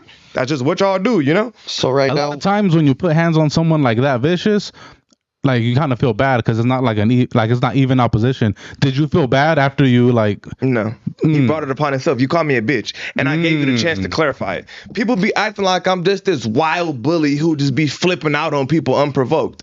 Absolutely the fuck not. And then even then, I gave him a chance. Like, say even now, if you be like, yeah, some, I'm fly to the bitch. You see my high top shoes? I'm gonna say, like, are you using it in a phrase or like, are you calling me a bitch? Like, yeah, because in Texas they do that, like with their homies and shit. They'll call each other bitch and shit. That's what I'm saying, and that's why I got up and I was like, wait, like, who you calling a bitch? Because all he had to say is, nah, I was using it in a phrase. I wasn't talking to you, and we wouldn't be sitting here today talking about it because it wouldn't happen. All he had to say, you feel me? Because he was popping it like, yeah, I'm Lil Kelpy I'm Lil Kelpy the P, bitch. And I'm like, you calling me that? Because like we said, a lot of niggas just use bitch in the phrase when they talking about this stuff. Like, yeah, nigga, I'm fly as a motherfucker, bitch. You can't fuck with me. If he would have been like, nah, I'm just using it in a phrase, I'd have been like, all right, bitch, you got that. But the nigga doubled down and said, I'm calling you a bitch. Fire. No, you're not. Because, like, nigga, y'all got to realize, right? How could I win? If I don't put my hands on you, I gotta go back to be in these urban communities, nigga. Gotta go back be in niggas' hoods. I'm outside. I'm using white people words, urban communities and shit. You feel me? Nigga, when I go back to the hood and shit like this, nigga, the first thing niggas would have said, oh, you let the white boy call you a bitch on camera? And you must be a bitch. Nigga, you let that nigga call you a bitch on camera, you ain't do nothing. And when I do something to him, oh, you a bully, you over here putting your hands on white boys and shit, I couldn't win. If I didn't touch him, I'm a bitch for not letting him call me a bitch. And then if I do touch him, I'm a bitch for punching the white boy. I couldn't win, so I just did what I felt like I wanted to do. Okay. You know? What niggas say. When you got here today, you came up with a broken ass head. Yeah. yeah. That's my wrist is definitely. Why? You feel me? Me and Lush won out of altercation. He beat your ass? Definitely not. He broke your wrist? I guess you could say his temple did. He got your head and put it behind your back like a police officer and broke your shit? That's crazy. Not his temple sprained my wrist. Yeah, it was crazy. I thought you fools were like family friends and shit. Yeah, you feel me? Friendly fade. People don't fight. You know, family members fight. Friendly fade. You get out the way. You ain't never had a fight with one of your cousins or some shit like that? Absolutely. Know? Fades. You know, I'm not saying he's like my cousin. I try to ask this fool we're friendly all the time. He says we'll be friends after. You know, I gotta like respect that happens. You know, so like basically, bro. Like I said earlier, I don't get enough points for fighting Lush, bro. It's Lush. He an old ass man. But like, what we not gonna Lush got hands. Right. I just can't let no old ass man call a nigga a snitch. It don't matter no age. I can't let no nigga actually was wondering what that was, and when you told me that he said that, I was like, oh. Like, what are you doing? And then I saw the clip, and then I was like, oh. Right, like you was going crazy. Like you called me a snitch. Like, oh. What prompted him to even say that? And as soon as we got off the phone, the first thing he said on the podcast with Brick and DW was like, oh, like he not no snitch. Like I just said that to get up under his skin. First he tried to say like, yeah, nah, like I ain't gonna say too much, but he know what I'm talking about. What, nigga? Fire. You talking to me? That's inception, letting people's imagination work. Bet. All right, bet. You feel me? And for you to be a family friend for how long you was around, for people who know, this paperwork shit already came up a year ago and it was already debunked. We done already sent it to Whack 100. You know how he do the Clubhouse shit. Whack already broke it down on Clubhouse, debunked it, said I wasn't a snitch, already cleared it. Everybody, you feel me? Everybody was like, no, you're not a snitch. And it wasn't even me. It wasn't in my name. I'm a junior, so it just so happened to be my name when it's my father. And even then, still, he didn't say nothing. He didn't snitch on nobody, nothing. I say all that to say, nigga, if you call yourself, you feel me, if you call me your nephew and you call myself your uncle, that would mean that my pops would be like your brother or like a mentor. So why would you ever in your life insinuate that he's a snitch? Because you saying his name, you know what's going on. It's not like you're an outsider and you don't know the situation. You know the situation. So what is the context of him bringing that up, though? Mid-argument. We're just arguing. I ain't the one on paperwork. You is. Huh? What did he say that? You guys were, you were on the phone? We're on no jumper, nigga. In front of him? No. No. All that, nigga, you crazy? I would have dove across that table, nigga. That would have been crazy. Hell no. I was on the phone. He was on a podcast with Adam. Okay, he was on the No Flame, and Jumper Brick, show. and he felt real tough that day. And what was the purpose of you calling in, or did they call you? Because they was talking about me. And Adam texted me and was like, if you want to call in, do so. You feel me? Because this was Lush triumphant. Because really, people didn't understand. All right, bro, to go farther. So you don't know nothing about the whole Lush, me and like, you don't know about the whole beef trilogy. You don't know? Nah. What do you mean? Did it happen during me being there? Like, you was there.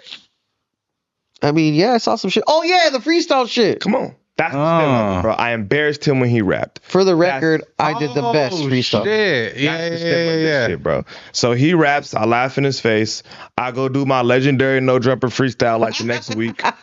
I do my freestyle. I kill the whole rap game. Everybody's talking about this so good. His father must have wrote it. Nigga on my kids. Nobody ever wrote for me.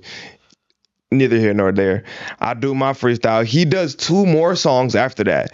Dissing me, AD. Like at this point, it's like friendly No Jumper rap beef shit or whatever. It was amazing. Yeah, we just rapping and shit, right? I really hurt something deep down in his soul. You feel me? Because a year later, nigga, he wakes up one day, he doesn't work here anymore. He wake up one day, nigga, and he, like I said, he's a family friend. He know my family. He knows names. He knows my uncle. Rest in peace. I make a song. There's 3 versions. There's 3 trilogies. It's a trilogy of songs. It's True Story 1, 2, and 3. The True is spelled like my uncle. My uncle's name is True. You feel me? It's called True Story 1, 2, and 3. He wakes up and gives a review of True Story 3 and says this shit is trash, it's garbage, and it's dirt. And then I don't like how he tries to lie and say, I didn't know that it was a tribute to your uncle when you said, and this is supposed to be the sentimental song. Yeah, this shit sucks. It's trash. And you know my uncle just passed away like 2 years ago. You know. You could have, music is subjective. You could have an opinion on my music. I'm not saying don't have an opinion on my music. All I'm saying is, nigga, if you know you a family friend and you know I made a song and it's named after my uncle, why wouldn't you pick another song? Yeah, have respect. Have some respect. Yeah. You feel me? You still mad a year ago that I laughed about you freestyling. Like, what is you waking up thinking about me for? You feel me? So randomly, nigga, I walk into the No Jumper, nigga, and I'm doing the news, and they playing this video, and he's talking shit, talking about somebody's song, talking about it's trash, it's supposed to be sentimental. I'm like, why the f is Lush on the TV? Who he talking about? Everybody looking at me like, you don't know, you ain't seen this? He's talking about you. I'm like, what? Nigga talking about me? I'm like, man, it's my time, bitch ass nigga, roll over and die, nigga. So then he get to popping it at me, you feel me? So really, he brought this shit back up a year ago. I was already over it. And you had 2 shots after me. I laughed at you rapped. You made like 2 more freestyles dissing, and it was supposed to be over. You make a video talking shit about the song that's named after my uncle. Boom. At that point, I'm hot. I'm heated now. You feel me? You could have made a song. You could have made a review about any other song, nigga. Don't pick that one. So I go on No Jumper. I make my reply. I say, bitch ass nigga, roll over and die. Then he get the making videos, going at me and Dejan or whatever. Boom, boom, boom. So all right, maybe like a month or 2 later, I guess niggas saying he about to be on No Jumper. He about to come back and he about to do a show with Adam Adam DW Flame Brick, whatever. Boom. He go up there, do that. You feel me? I guess somehow I come up in the conversation, boom, and that's when Adam calls me. And then that's when we arguing, and I'm telling him like, bro, you really look like a clown up there. Like, nigga, Adam embarrassed your whole life, fired you on camera, all kind of shit. That was highly unfortunate. Laughed at you, made it a huge thing, embarrassed about you, and now you sitting up across from this nigga. So that's what I said. So then he said, oh, I ain't the one on paperwork. I said, wait, what? Who you talking about? Me? Oh, you just fucked up. I'm on my way. So boom. I tell my pops, because, nigga, that's your man's, and he talking about you. So I call my pops, and I'm like, nigga, you see what this nigga just said something about some snitching, nigga, bro, get your homie. What do? He like, what? Nigga, we finna go up there. We finna go up there. Don't go nowhere without me, nigga. Wait.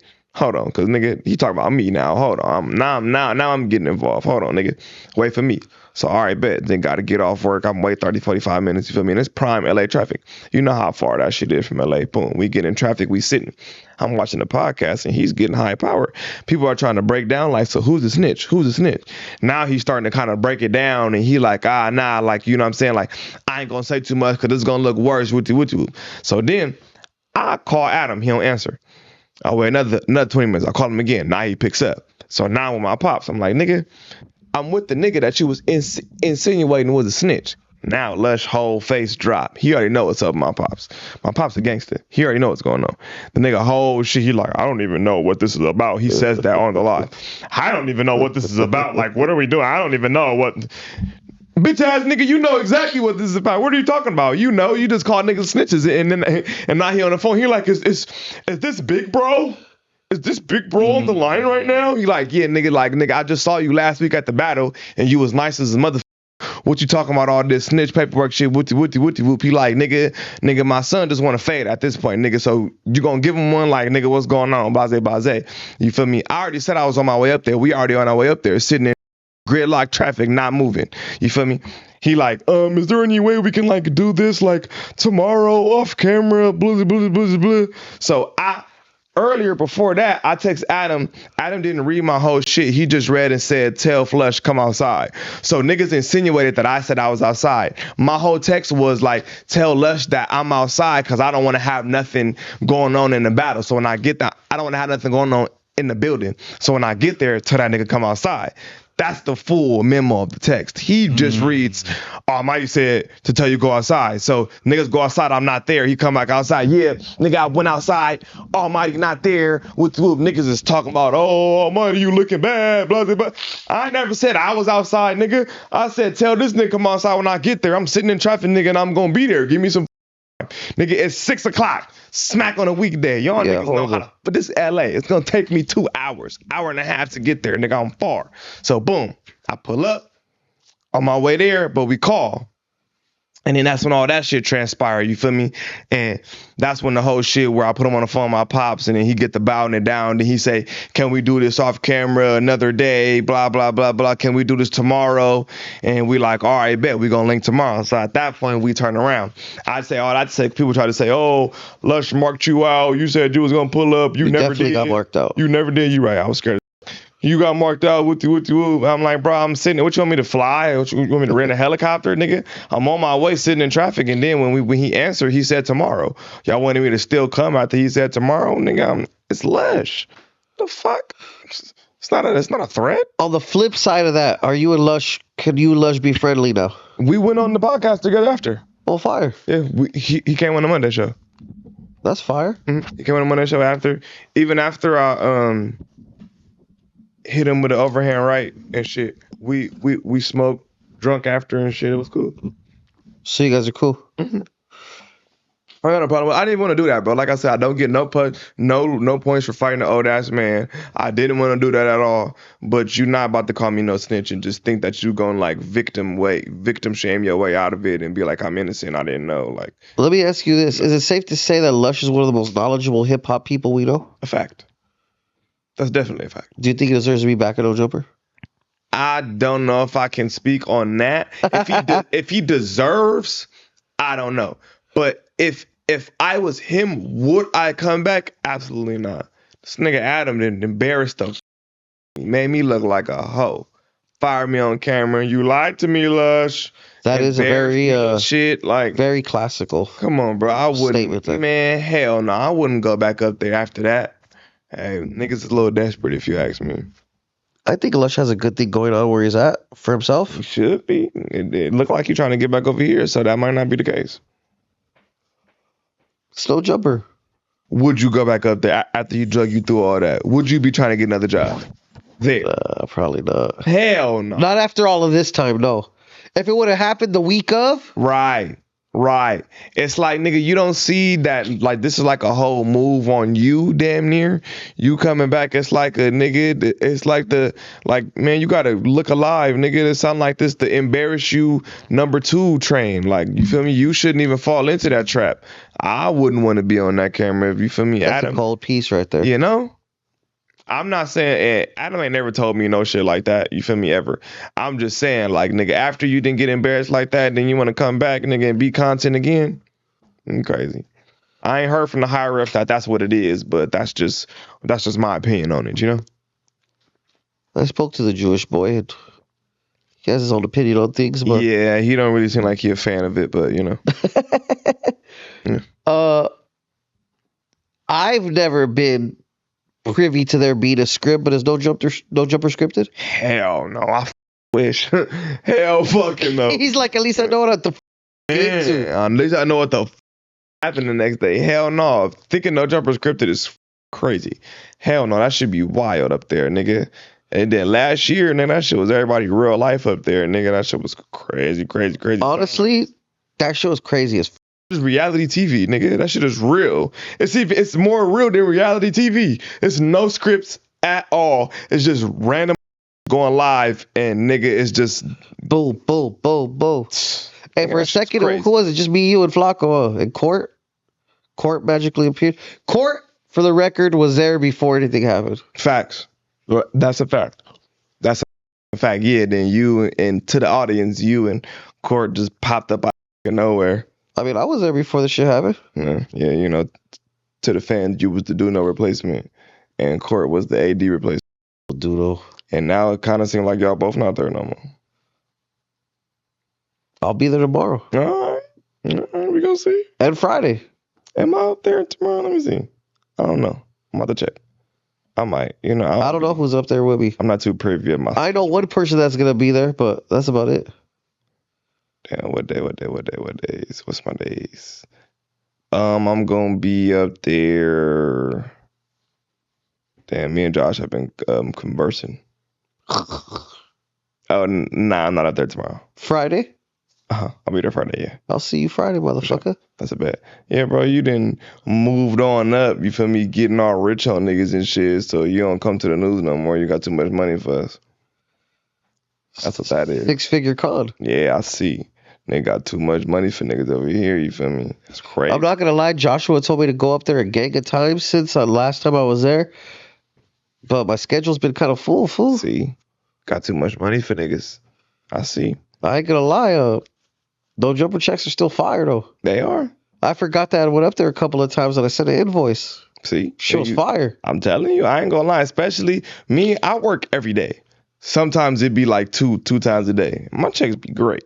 Fire. You feel me? Like today, I did the news, music stream. The music stream is a good one. I'll be there Thursday, Friday. When you told me you had to do the music stream, I was like, yeah, he's not coming at 4 p.m. Yeah, that shit was long. It was long as a bitch. Pause. But yeah, bro, that should be cool when you work every day and then sometimes multiple. And I'm finna start going back to doing. I'm gonna try to do an interview a week or at least two interviews a month. You know, an interview a week or at least 2 a month. Historically, who's your favorite co-host? You one of them. Fire. Besides me. Yeah, because you could take a joke. Oh, definitely. Hey, who's be hella sensitive on? Man, and a lot of people can't deal with my personality. I understand that it's a hard personality to deal with. It's pretty chill to me. You know, that's what I be saying. People be like, "Oh, you know, this nigga just wild and just crazy." Like, nah. I've seen you pretty turned up, but I mean, fact. It wasn't on me. Yeah, a fact. That's also based on the reaction that you got. Mm-hmm. You always see it's always the reaction I get. It all depends on how I never just start wilding on somebody. It's always their reaction, how they reply to something I say. Mostly Flacco, right? Mostly Flacco. You feel me? And sometimes really my problem is stupidity angers me. Stupidity angers me. I say something stupid and it just completely pisses me off. Like, bro, that was stupid and now I'm mad. You know, so I be having to learn to chill. You feel me? Stupidity definitely grind my gears sometimes. You feel me? But I just be having a real life, bro. Like, this is just a nigga opinion. It is what it is. You feel me? Earlier today, someone was asking me about joining the Illuminati, and I told him to be a podcaster in order to join the Illuminati, you got to go to No Jumper first. That's crazy. And then you got to go to a party with Adam. And then whatever happens at that party with Adam, then from there you might get initiated. I ain't never been to no party with Adam. Actually, that's facts, because I've been to a couple parties with Adam, and you've never been there. I don't play those games, nigga. Absolutely the fuck not. Hey, his birthday party was fire. Yeah, it was lit. Yeah, I wasn't going to that shit. The Gordo Bocce was fire. And shout out to Adam. I'm not a party type nigga. It's not nothing for him. I'm just not a party kind of nigga. I don't go to parties. The way to get me outside is, nigga, say we going like go-kart racing or something, I'm gonna come. You feel me? But say let's go to a party or the club, I'm definitely gonna read that text and put it down. I'm not coming. You gotta invite me to an adventure or something. There's some shit I didn't go to, but his birthday party was lit. It was cool. That's what's up. You would have had fun. Yeah. Yeah, I'm not a party nigga. type shit. What you got for him back there, Buckaroo? What if they told you, hey, come through for a Diddy party? For a what? A Diddy party. Absolute fuck not. That's a freako. Do you feel like all this Not shit? want to get caught with the freako. Nigga hit you with the freako, everybody's going down. I'm good. Hell no. That nigga's about to get hit with the freako. You feel me? Not the Rico. That nigga about to get hit with the freako. The freak Rico. I'm telling you, bro. Creepy man. Hey, I been said that shit, bro. I been said Diddy was weird. Nigga, the moment that he did that Meek Mill shit, calling him daddy. Did y'all see when he was Drink chaps? who ass he was slapping? Y'all didn't see Diddy slapping a nigga ass? No. Oh shit. Man, I'm finna show y'all right now. He on stage slapping a nigga ass. Whose? Bro, I forgot. I just seen it earlier. The drink chap shit with Fabulous and Jadakiss was highly uncomfortable. He did. He slaps ass. It was crazy, bro. Ah, there we go. Jay-Z. He slapped What? Jay-Z ass. Yeah. Fire. Oh shit. Fire is crazy. He definitely slapped that nigga ass. It was crazy too. Like, it was multiple times. Like, are you good, bro? You got to get that shit together, nigga. Slapping niggas' asses is crazy. Damn, where that shit go? Ah, right there. Bam, this nigga Diddy out here slapping niggas' cheeks, bro. 50 Cent out there. Diddy out there. That's 50 right there? Yeah. Yeah. That's 50 right there. This Diddy right there. What are you doing? This is not a basketball game. Dude. Why are you slapping his ass like it's a basketball game? This nigga Diddy freaky, bro. Once I seen that, and once I seen him call Meek Mill daddy while he in the pool and shit, you doing your thing, daddy. I'm proud of you, daddy. Nah, niggas gay. Horseplayed is one thing, but that's definitely not horseplayed. At all. You didn't slap this nigga ass like he just scored a touchdown or something, and y'all are rapping on stage. Yeah, then he posted. That's gay. And then you call a nigga daddy while he floating. Nah, in that's the pool? crazy. You and Frosty or Jonathan ever done no shit like that? Absolutely the fuck not. Hell no. That's What do you think? wild. You think he's copied? That's crazy. Hey, being like, hold up, because now that we're on this shit, like, you ever seen some weird shit like that, like right here in LA, like in the industry? LA? No, but That's not some LA type That's shit. a narrative like out of towners be trying to push that like LA Is it films safe that to say type that's shit. not no LA shit? look, I can agree, but look, I can't say because I can't say too much. But not as far as the LA niggas, but I can say I'm not gonna dive too deep in it or say no names, but I said it before. If you pay attention enough, you'll know. I had a manager of an R&B singer. You feel me? A famous R&B singer. He got plaques. You feel me? And I, at one point in time in my career, I had the same management as him, maybe like 6 months or so. And during that 6 months, nigga, I saw a lot of crazy shit. Don't look me up and down when you say that shit. I saw a lot of crazy shit. What you mean? I saw a lot of crazy shit. And then I ended up like disappearing one day from that shit. I'm like, I'm cool. And never had that management no more. And they didn't have no problem either. They signed me off, let me go. It was cool. But I just one day I was They're like, oh, you're not with it. Okay. yeah, they let me go. There wasn't no fight. There wasn't nothing. They let me right go. They were like, cool. What was the Sign reason me you off. said? What was the reason you gave them? In your words, I ain't with that freaky shit. Basically, but I was just like, you feel me? I felt like some shit was promised or like y'all was gonna make certain moves that y'all didn't for me in a certain time frame that y'all said it was gonna You had to happen. make a certain move first, G. Pause. Big pause. I felt like they didn't do for me in a certain time frame of what it said. Like, you know, certain things were supposed to get done in a time frame and it didn't. So I was just like, yeah, can we like, you know, that was my reason. But man, I just, you feel me? R&B singer, nigga. Same management. Freaky shit going He on. from LA? Nah. But they based here that their management is. I ain't gonna say too much. I'll tell you off camera. Oh, absolutely. I'm not going to let that shit forget. Don't forget. Drunk ass fool. You ever had Hennessy Pure White? Pure white, nah. And it was never no bitches. The only time I was bitches when I brought the bitches to throw a pool party for my music video. It's always niggas here. Why is it always niggas here? It's never no bitches. Niggas got a whole living room outside the studio, and it's no bitches. It's valid. Ever. I'm the only one with the hoes here. Y'all the millionaires. You're the only one that wanted the hose. Y'all the millionaires. I'm the only one who bringing the bitches here. That shit was crazy to me, but hey. Yeah. Are you ever going to be on Plug Talk? I don't think so. I'm not with the fucking bitches with another man shit. You gonna need another bitch. If we fucking a bitch if we fucking in the same room, you need to have your own bitch. We not sharing. I'm not with that train shit. I'm a grown ass man. Nah, but what about the shit out of me doing with the whole panel and shit? Join the panel, G. Oh, like an orgy? Technically, you'll have your own bitch.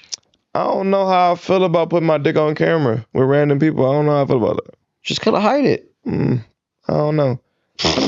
Maybe one day. Maybe one day. You feel me? But like, look, I need guidelines if I'm participating in shit like that. Nigga, Safety words and shit. just keep these niggas far from me. You feel me? Ain't no switch. Ain't no Ain't holding none of hands that and shit. locking eyes. Yeah, nah, don't look at me, nigga. I would have a lot of guidelines to the point where they'll be like, nah, just take this nigga out. For me, I had too many guidelines. Cause nah, y'all niggas, nigga, you need your own designated space. Don't look over here. This is the bitch I'm fucking. We designated. Ain't no switch. There's no doubles. None of that shit. No gay shit. Absolutely not. I would have too many rules. You feel me? So I'd be like, nah, we're not doing this shit. Hell no. What's next for the Big Sus group? When's your video game stream gonna happen again? I'm finna start back, man. I'm finna start back. I'm in the process of moving and getting a new place. So I'm finna You left start the back. loft? Yeah. I'm finna start Smart. back. Yeah, very expensive. I'm finna start back streaming and shit. I'm really gonna dive into the video game shit because my commentary on games I think is gold. You feel me? I'm gonna dive into that shit. I just dropped a visual and a song, West Side Nigga. You feel me? Go tune into that. Almighty Suspect, West Side Nigga just dropped like maybe like last week. I'm gonna drop a mixtape called Something to Prove. I got All Black on there. I got PT Moolah on there, and I got LA Icon on there. I don't think he's on there. I heard he was trash. I'm not positive. I got Zoe Sama. Oh, shout out to Zoe. I got Zoe Sama. I got my boy Scats. He from Flint. I got PT Mullah. He from Northern California. And I got All Black. He from the Bay too. You feel me? So yeah, that's my next mixtape coming up. Something to Prove. You could expect that before spring. So like April. I feel it. So I'm still on rap shit, still on my podcast shit. You know, we got I'm a host on a podcast, No Jumper, called Here We Go Again. That's every Monday at 6. You feel me? I'm on the news. You know, interchangeable during the week, 10 a.m. You can catch me on there. And yeah, Something to Prove, April. I don't got an exact date, but spring. You feel me? Look out for that shit. There's some shit that you do that I always wondered where you got it from, and I had another person on here that used to kick it with your gerb. Oh, that's right. I always see you do the little. You fucking do it in a little weird ass way. It's fine. It's Which fine. way? Oh. Like that. Yeah, you know. What the is that from? Where the does that originate from, and why? Bro, why Can't you just do it like an Asian? Like, nah, I don't know. It's just certain shit you do. You know, when you a character and you like charismatic and you got charisma about you and you just do shit, you know, you don't really. That has nothing to do with you being a joint. Yeah, I'm just charismatic. I can't really do it because Lush broke your head. My shit is f***ed right now. You know, it's just, you feel me? You know, really, you feel me? Shit like this, nigga, get it from like vets that do what we do, basically. You know? Like how you would pick up, you know, creasing your shit, setting it up by yourself like the Jimmy Neutron Pants movie. You feel me? Shit like that. You get it from your OGs and it just get passed down. Same shit, you know? You get passed down from your vets. You do shit. You see the older niggas do it. You pass it down. Tradition, you know? Shit like that. Yeah. That shit's crazy when I see you do that shit. Or sometimes you'll have it way up here. I'm like, what the are you waving at? You know, it's kind of like, you feel me? You know how niggas would be gang banging, they throw that shit up and they be like, you know, it's kind of like, you know, you know, just a secret society. We got our own community too, you know, type shit. You feel me? Regular, nothing crazy. We can't talk about your regular work. Nah. Which regular work? Nah, not that work. The close friends work? Absolutely not. Hell no. And I watch every single second. This is not. I hope so. This is not a Mikey job. I fucking hope so, nigga. Hell no, that's crazy. I wish, because I have a lot. Don't even keep talking about it, because we this shit's not even gonna exist in there. Right? No, I'm just saying. I'm just saying this for me and you. I wish later down the line I want to, like when I'm done. Hell yeah, because I got some crazy stories. After you put it on your own platform and monetize it, I'm gonna need you right here on this set. Man, y'all need a full community. We're about to have one, believe it or not. That's right. Because I want some. As a matter of fact, speaking of which, I got a bag for you from my sponsor. Shout out to Killer Kush. Killer Quality. Appreciate that. Located in the city of Whittier at Greenleaf Botanicals. Also, from my other sponsor, Big fucking Shaka. They call me Shaka Khan. I'm gonna be. Put me on. I want to go up there and rap or something. No, you're actually gonna go next week. I forgot to tell you. Oh God, I didn't know I was gonna go anywhere next week. That's right. Now you know. Bet. But for the meantime, I got a nice little shirt to give to you. I What appreciate size that. are you? Medium? Yeah, figured. I got you. Facts. I'm with that. So I'm gonna give you some weed right now, a shirt. I appreciate it. I already got you Rosenberg, so I don't gotta plug that. That's a fact. I am free to this day because that man. Mm-hmm. One Still day fight he walked cases. into the news. He was like, "You wouldn't believe what just happened to me." And I was like, "What happened?" He told me, and I was like, "Call Rosenberg." He called Rosenberg, and Rosenberg punched back. Facts. Rosenberg fighting back. Yeah. Ass nigga. Hell yeah. He beat my shit. You feel me? Because I literally paused. I literally was innocent as a motherfucker. You feel me?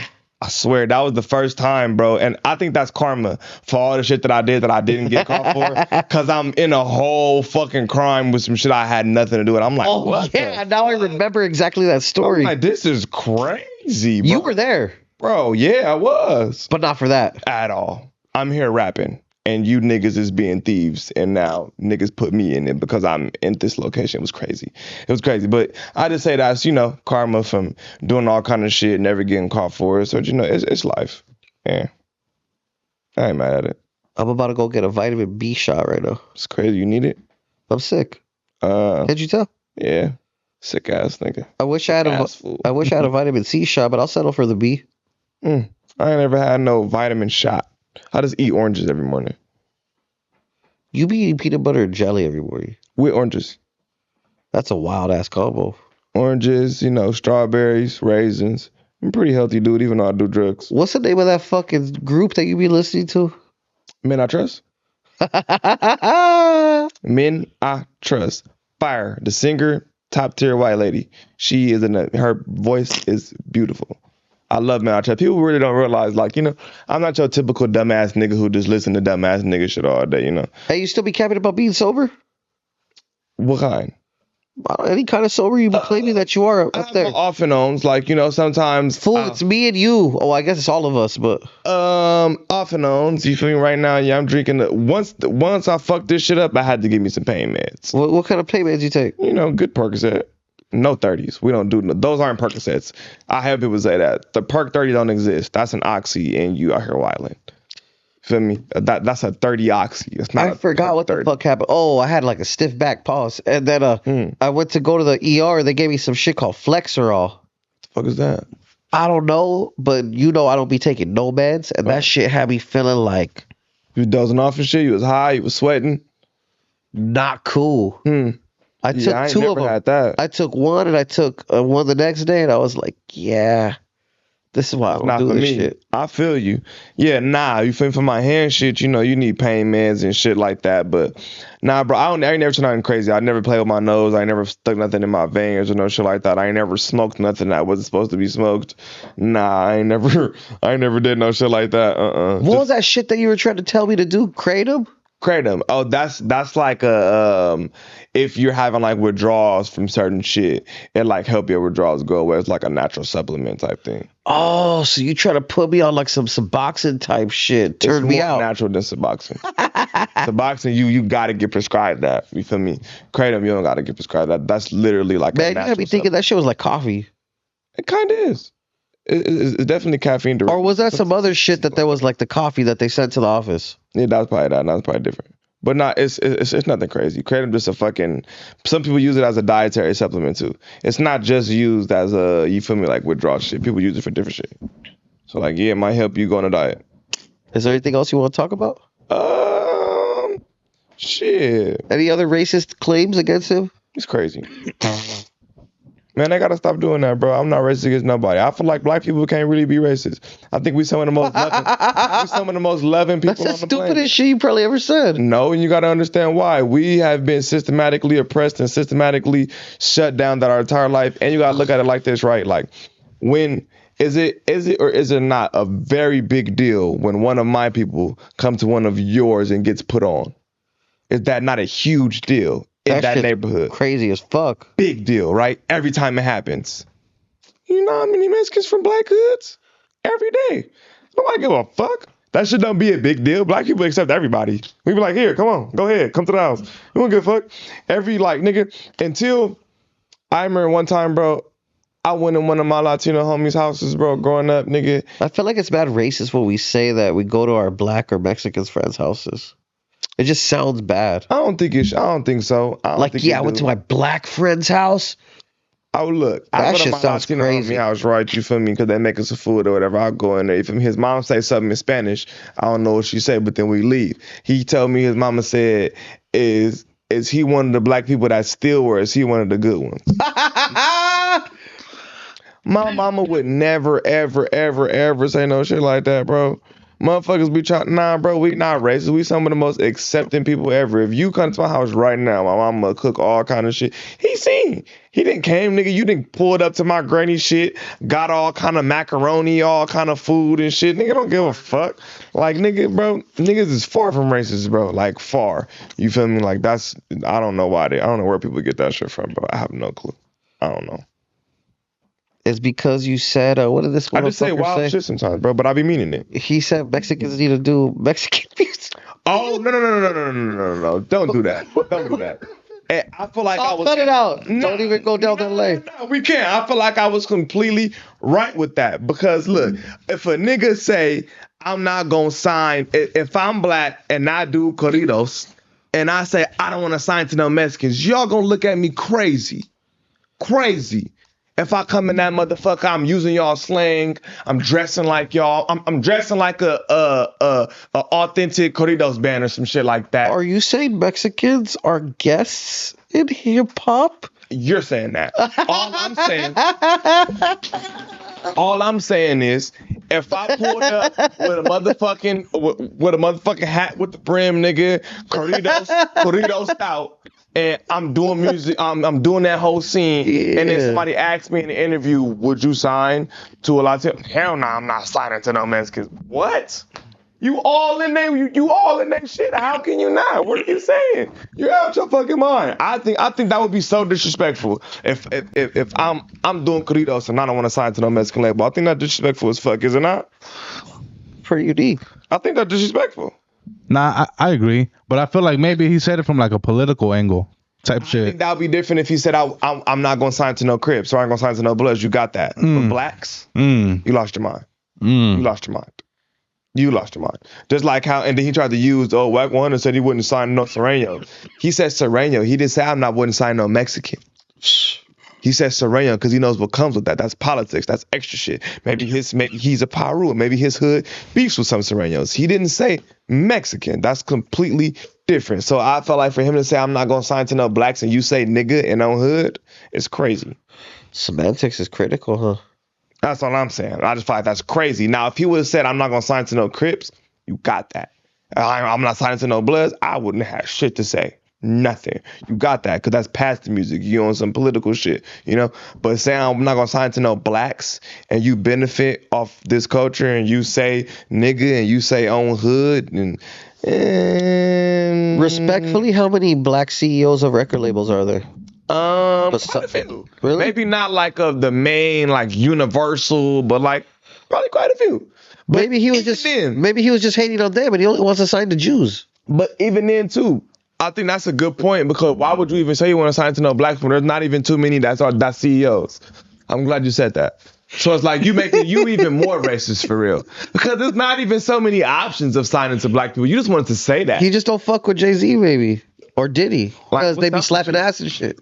I just feel like, when you're making a race thing, I just feel like that's ignorant. If he would have said Crips or Bloods, I would have never had nothing to say at all. And if Wack would have said, like, oh, I'm not signing no Mexican, I'd be like, bro, you tripping. But to say I'm not going to sign no Sereno, it's like, all right, I understand. Do you get along well with Wack 100?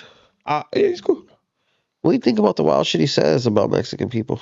I think I definitely think that he be saying some crazy ass shit sometimes. He definitely says some wild shit. But I haven't heard something about Mexicans. What do you say? I don't be tuning into his. Who's your top 5 favorite Latin rappers in California?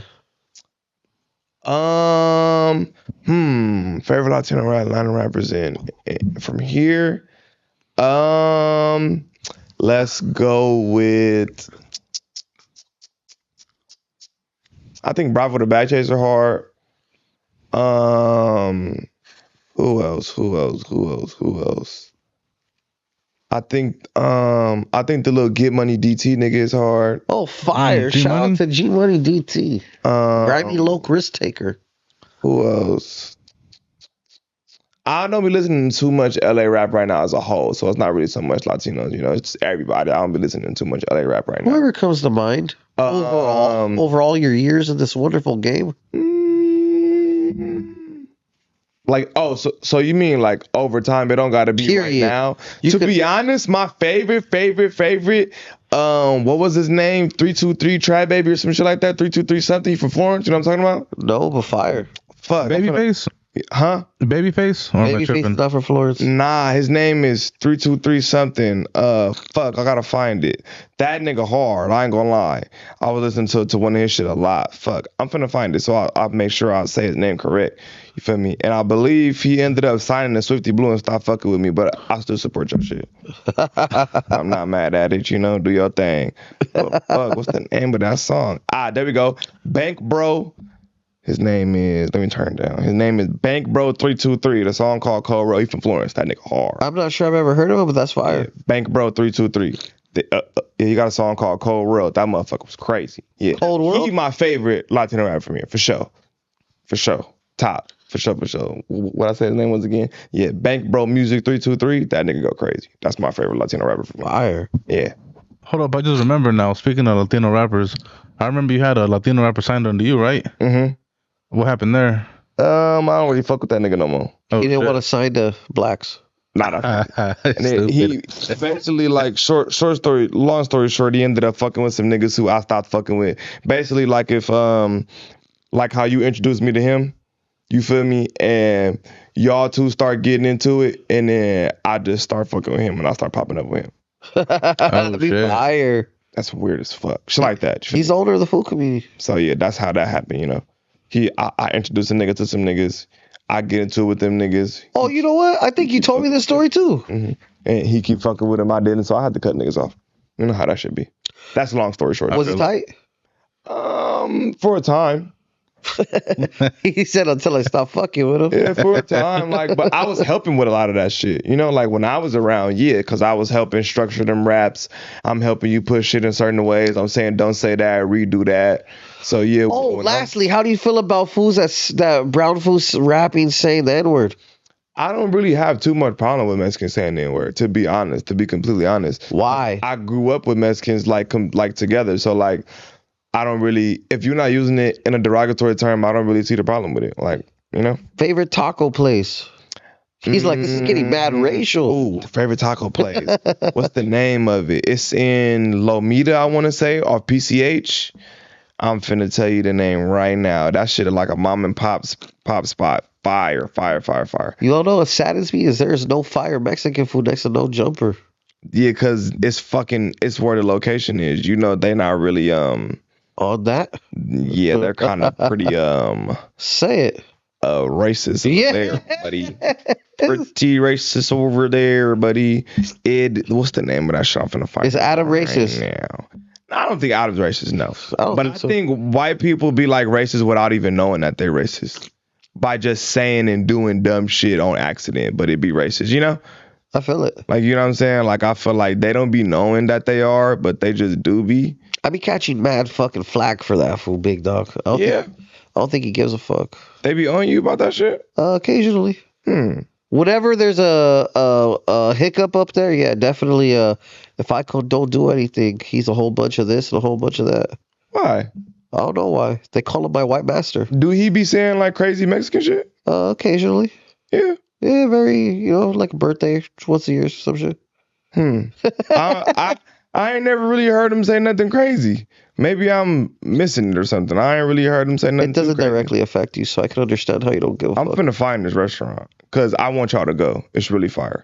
I'm looking right now. Lomita and PCH, where the fuck is that? It's not on Lomita and PCH. It's on PCH in Lomita. Where the fuck is Lomita? It's like by Carson, so it's right off the 110. Has it always been called Lomita, or is that just like some new shit? Nah, it's always been Lomita, right? I don't fucking know. I'm from East LA, fool. You right. I'm a pretty well traveled nigga.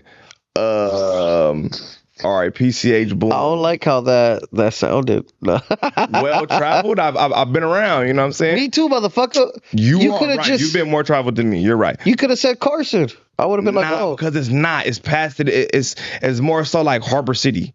what the fuck is Harbor City? You for real? Nah, just kidding. I was gonna say, see, now you Just fucking out playing here games. trolling, nigga. Now you out here trolling. I'm gonna have to take that out because the fools from Harbor City are gonna fucking cry. It's fire. It's right off the PCH exit, nigga, and it's absolutely fire. Bro. You feel me? I don't know the fucking name. The exit is off PCH on the 110. You get off on the 110, PCH, Mexican restaurant. Fire? Fire. Yeah, the grandma is in the back making it herself. It's always the same lady in the front. That's when you know it's fire. You feel me? When Shit don't change. yeah, when abuela come outside from the back and ask me if I want extra red salsa, you know it's about to be good. What's your go-to meal for that motherfucker? I get 3 carne asada or 4 carne asada tacos. You feel me? With a little what is it? Pico de gallo. You feel me? A little cilantro on there. And I don't like green salsa. I like spicy salsa. Green is mild. I like the spicy red. I ate tacos right now, thinking that was gonna clear my sinuses. We about to get some tacos from that spot. Is it good? It's okay. I right? tell you to go somewhere else. Is that one off Hope open right now? You know what I'm talking about? The one I be going to. It's hot as fuck in that bitch. And it's a big ass fan. It's red. Yes, You know what I'm Tijuana's tacos. Fire. Is it Tijuana's? Oh, this Fire. I don't know. I don't know, but it's fire. Fire as motherfucker. On this I love street, Mexican food. on this street, if That I don't know. actually, I'm gonna have this to over here? bleep out all of these places because we haven't doxed this location Right. yet. You can't dock it. Go to Alex's Tacos. Look up Alex's Okay. Tacos in Pomona. That It's fire. is the shit, and that's where I should have took you. How's they red salsa? Fire. Yeah. My boy. Next time you come, we're going to Alex's Tacos. It's on mission. It's closing Let's soon. get it. Fuck it. Yeah. With that being said, go ahead and go get you your food. That's right. Is there anything that you want to leave the people with before we clock out, my brother? Follow me everywhere at Almighty Suspect with 2 underscores. That's on everything. He's not racist. Yeah, that's a fact. I'm not racist. I love Mexicans. You feel me? Mexicans love me. You feel me? That women love me for sure. Chill. You feel me? The men too, but not in that way. Pause. You feel me? I love Super. everybody. We all people. You feel me? It don't got to be separated by race. Race is too important these days, bro. We all people. We all human. Fuck race. You feel me? If a nigga's right, he's right. If it's wrong, it's fair, it's fair. You know what I'm saying? We ain't doing all that race shit, favoritism. The nigga either a man or he not a man. That's all I give a fuck about, you know? Real shit. Anything you got back there for 6-figure sus before we dip out? Appreciate you coming through. Hell yeah. Fire ass having me, interview. bro. Thank you for having me. You know the title is going to be like Almighty Suspect Talks Beefs. That's crazy. And just like that. Just Go ahead. talks beef. And I didn't. Well, I did. I didn't go too hard. We're out of here. I could have went crazy. I did. These